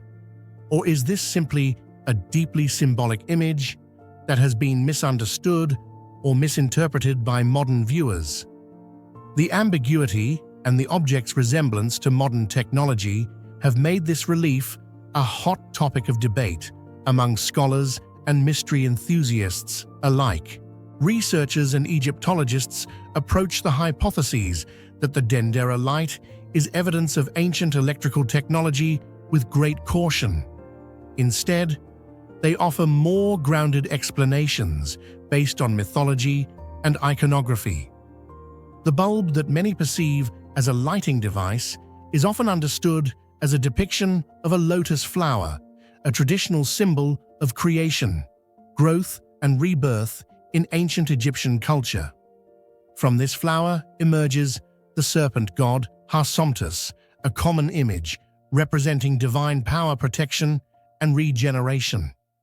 What appears to be the filament inside the bulb may actually be the coiled body of the serpent within the lotus, symbolizing the awakening life force or energy. The cable connecting to the bulb is interpreted by experts as a stylized plant stem or an element of religious ritual, signifying a divine connection within the temple's symbolic framework. Therefore, this relief is not a technical diagram or an ancient electrical device, but rather a complex mythological tableau expressing profound spiritual concepts that reflect the ancient Egyptians' beliefs and worldview about life and the universe. The most attention-grabbing and widely debated aspect of the Dendera light is its mysterious aura and the intense curiosity it sparks in people. This image is not merely an ancient relief carving, but has become a symbol of the unknown, challenging traditional views about the capabilities and sophistication of ancient civilizations. Its uncanny resemblance to modern technology has ignited the imagination, leading to stories of alternative histories, conspiracy theories, and fringe scientific ideas. Many enthusiasts believe it is evidence of lost knowledge, a chapter of human technological evolution that once existed but was erased or deliberately hidden by time. Some even propose bolder theories, suggesting that the image reflects traces of extraterrestrial beings who visited Earth and shared advanced technology with ancient peoples, leaving cryptic clues through monumental artworks. It is precisely this mystery that makes the Dendera light more than just an artifact. It is a symbol that stimulates imagination and fuels endless exploration of the past and its unsolved secrets. The unique combination of ancient symbolism and imagery reminiscent of modern technology in the Dendera light creates an irresistible mystery, capturing the attention not only of specialized researchers, but also of a wide public audience. This image deeply reflects humanity's fascination with the mystical mysteries that go far beyond ordinary explanations. The Dendera light acts like a cultural Rorschach test, mirroring hope's fears and the desire to uncover secrets buried beneath millennia of dust. The debates surrounding this image have sparked a broader dialogue about how we understand and interpret ancient art and artifacts, raising questions about the delicate boundary between scientific rigor and speculative imagination. The Hathor Temple at Dendera, which houses the Dendera light relief, was built to honor the goddess Hathor, the deity of love music and fertility, and served as an important center of religious and cultural life in ancient Egyptian society. The temple's reliefs and decorations were not merely ornamental, but played a role in ritual storytelling, expressing cosmic principles and profound philosophies about life, death, and rebirth. Within this context, the image of the Dendera light stands out with its peculiar distinctiveness, prompting reflection on the limits of our understanding of ancient symbols. It calls for maintaining an open mind to new possibilities while applying rigorous scientific analysis to avoid unfounded speculation. Ultimately, the question remains open: is the Dendera light simply a symbolic artifact, a grand artistic metaphor, or perhaps an intriguing trace of an advanced ancient technology lost to history? The Dendera light has firmly entrenched itself within popular culture as a powerful symbol of ancient mystery and human curiosity. It serves as the focal point for numerous documentaries, books, and vibrant online debates that explore its enigmatic nature and the implications it carries about our understanding of ancient civilizations. This image not only fascinates viewers by challenging conventional historical narratives, but also provokes deeper reflection on how human knowledge evolves over time, how societies innovate, and sometimes leave behind cryptic legacies that puzzle succeeding generations. Whether interpreted as genuine evidence of ancient electrical technology or as a profoundly crafted mythological metaphor, the Dendera light continues to captivate minds worldwide. It illuminates the complex intersection where ancient artistry meets scientific inquiry, reminding us of humanity's unending quest to uncover the truths hidden within the shadows of history. What do you think about the mystery of the Dendera light? Could it be evidence that the ancient Egyptians possessed advanced technology beyond their time? Or is it simply a complex mythological symbol that we have yet to fully understand? Do you believe in theories about ancient electricity or extraterrestrial intervention? Or do you think modern science will provide more convincing answers in the future? Share your thoughts and explanations below. We would love to hear unique perspectives and theories from the community. Over 4,500 years ago, humanity created a timeless marvel, the Great Pyramid of Giza. Standing nearly 147 meters tall, it was once the tallest man-made structure on Earth, a symbol of supreme power and the pinnacle of ancient engineering mastery. At the very top of this colossal monument sat a small but immensely significant stone, the capstone or pyramidion.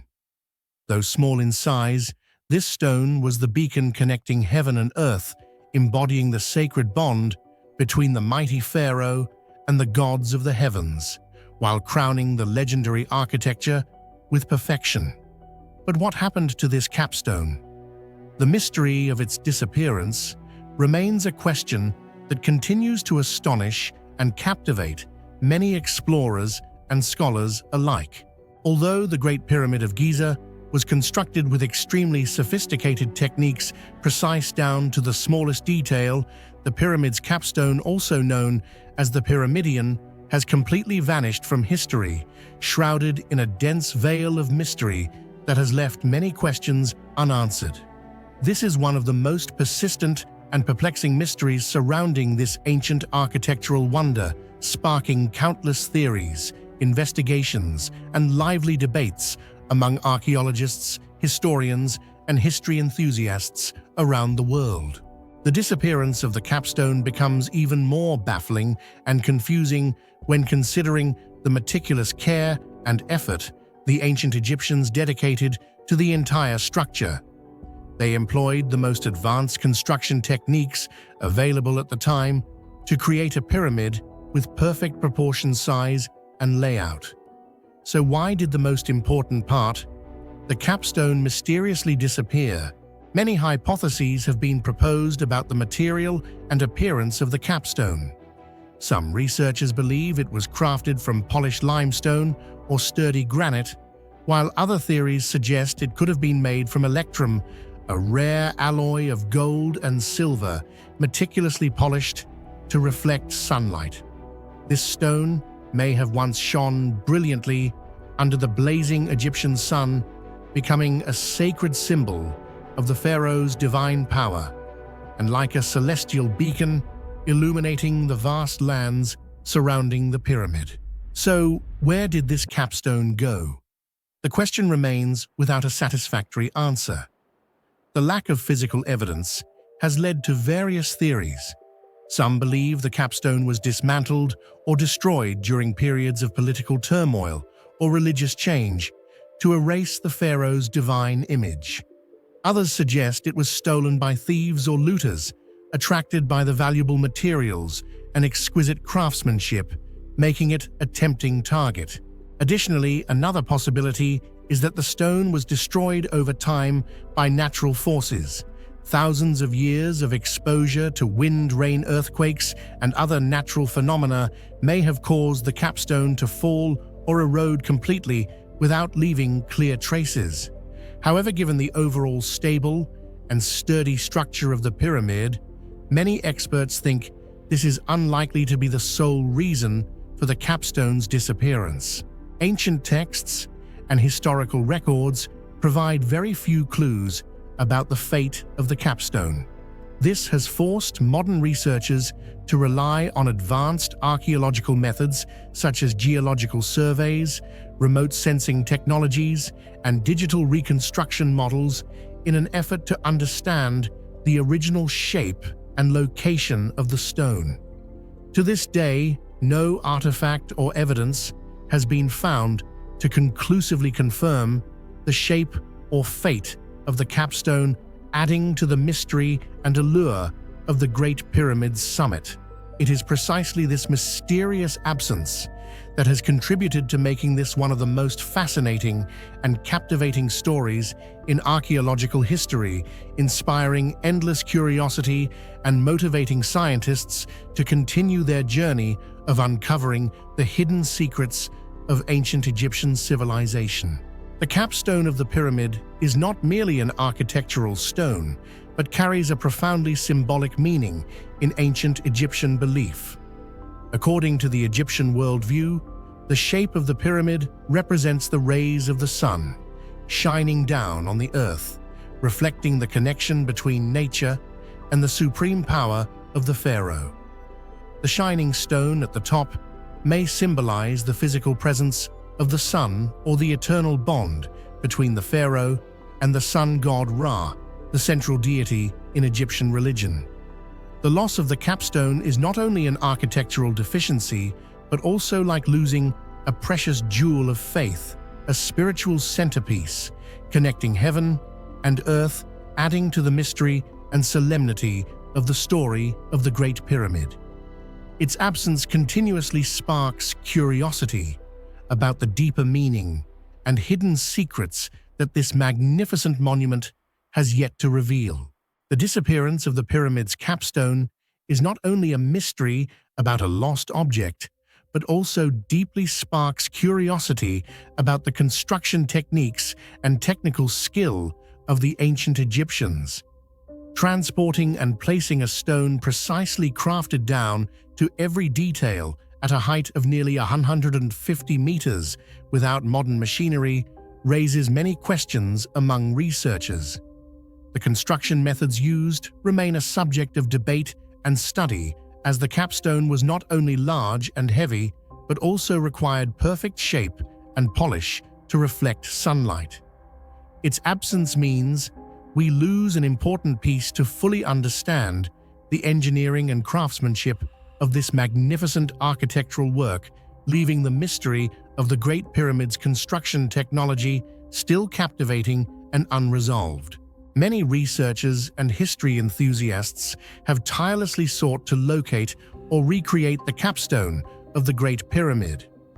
Based on archaeological evidence and ancient symbols, they have envisioned the capstone as a small pyramid covered with shimmering gold leaf, reflecting the bright sunlight of the Egyptian desert.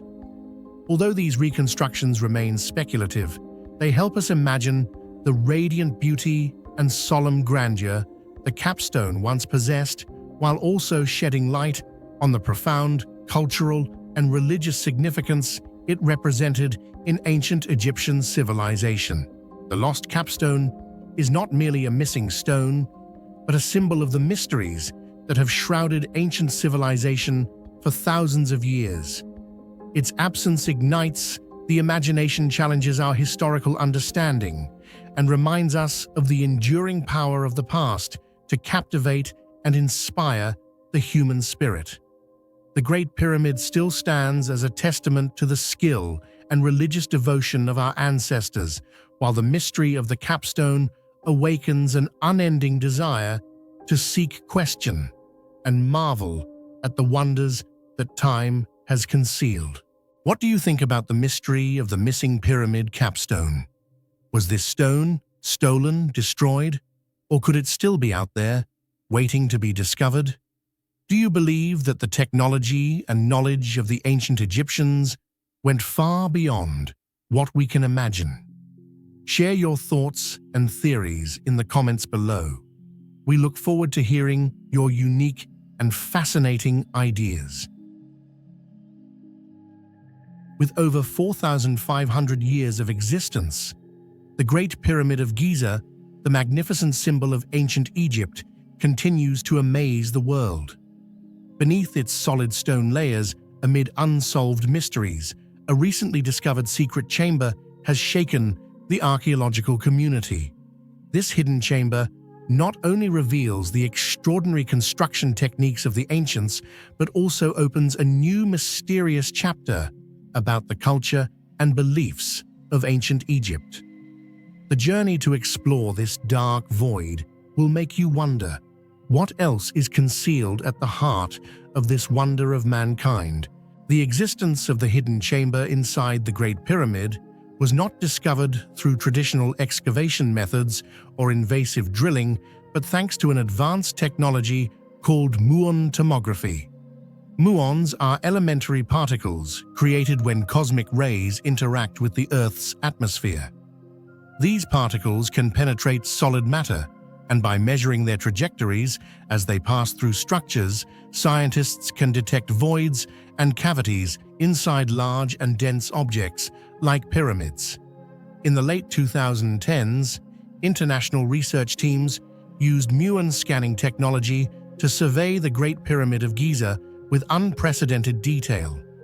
The results from these scans revealed a previously unknown large void located just above the Grand Gallery, a magnificent corridor inside the pyramid long considered a key element of its internal design. This hidden chamber, sometimes called the Big Void, is estimated to be at least 30 meters, about 100 feet long. However, due to its deep position within the core of the pyramid and the limitations of current scanning technology, scientists have yet to determine the exact size, shape, and contents of this space. Nevertheless, one thing is certain: this space was deliberately constructed as part of the pyramid's original design, rather than being a natural cavity or the result of structural collapse. This discovery is a significant milestone because it not only changes previous understandings of the internal structure of the Great Pyramid, but also raises a series of new questions about the purpose and role of this hidden chamber in ancient Egyptian civilization. Researchers continue to study and seek deeper approaches to decode all the secrets that this chamber might hold. The discovery of the hidden chamber inside the Great Pyramid of Giza marks a significant turning point in archaeology and ancient architecture, as it directly challenges long-held assumptions about the pyramid's internal structure. Previously, researchers believed they had identified nearly all the important spaces within the pyramid, including the King's Chamber, Queen's Chamber, and the Grand Gallery areas considered central to the internal system. However, the existence of a large, previously unknown void hidden for thousands of years reveals that our current understanding of the pyramid's construction is incomplete and that many secrets may still lie undiscovered. One of the key questions arising from this discovery is the true function of the hidden chamber. Some archaeologists hypothesize that it could be a relieving chamber designed to reduce the pressure of the massive stone blocks above the Grand Gallery, thereby ensuring the stability and durability of the entire pyramid structure. In fact, similar relieving chambers have been found above the King's Chamber, intended to protect the burial chamber from the tremendous compressive weight of the stones above. If this is the case, then the newly discovered chamber highlights the sophistication of ancient Egyptian engineering, demonstrating their ability to anticipate and effectively address structural challenges. However, alongside these structural theories, there are also deeper cultural and symbolic hypotheses. Some researchers speculate that this chamber might have served as a storage space for precious artifacts, burial goods, or sacred texts, items of religious or magical significance for Pharaoh Khufu, the pyramid's owner. Additionally, the chamber could have held ritualistic meaning, symbolizing the pharaoh's soul's journey to the afterlife, or its union with the cosmos, reflecting the profound beliefs of the ancient Egyptians about the afterlife and eternity. Yet these theories are difficult to verify, as there is currently no method to safely access or excavate inside the hidden chamber. In summary, the existence of the hidden chamber not only broadens our understanding of the pyramid's architecture, but also raises profound questions about the faith culture and construction techniques of ancient Egypt. It serves as a vivid testament to the complexity and multidimensionality of this legendary civilization, and a reminder that history still holds many mysteries waiting to be uncovered. Despite the immense interest, exploring the hidden chamber poses considerable challenges. The Great Pyramid is a protected archaeological site, and intrusive exploration risks damaging its fragile and priceless structure. Drilling or tunneling to access the void must be carefully considered and has not been widely authorized. Researchers have experimented with small robotic devices designed to navigate narrow shafts and passageways. For example, in the Queen's Chamber, a small robot was sent down a narrow corridor called the air shaft in an attempt to reach unseen chambers. But this effort encountered obstructions and was limited in scope. The deeper and more inaccessible the hidden chamber is, the more complicated such robotic exploration becomes. Non-invasive technologies continue to be refined to provide higher resolution scans. Advanced muon tomography, combined with ground-penetrating radar and infrared thermography, may eventually reveal more details without the need for physical intrusion. The existence of the hidden chamber also reveals the extraordinary skill and ingenuity of the ancient Egyptians. Constructing the Great Pyramid required unprecedented architectural knowledge, organization, and resources. The pyramid's precise alignment with cardinal points, the perfect fit of its stone blocks, and the inclusion of complex internal passageways speak to a highly sophisticated civilization. If the hidden chamber was indeed designed as a structural relief or for ritual purposes, it underscores the Egyptians' mastery not only of construction techniques, but also of symbolic and religious architectural planning. The chamber's unknown contents may also shed light on Egyptian beliefs about death, the afterlife, and the cosmos.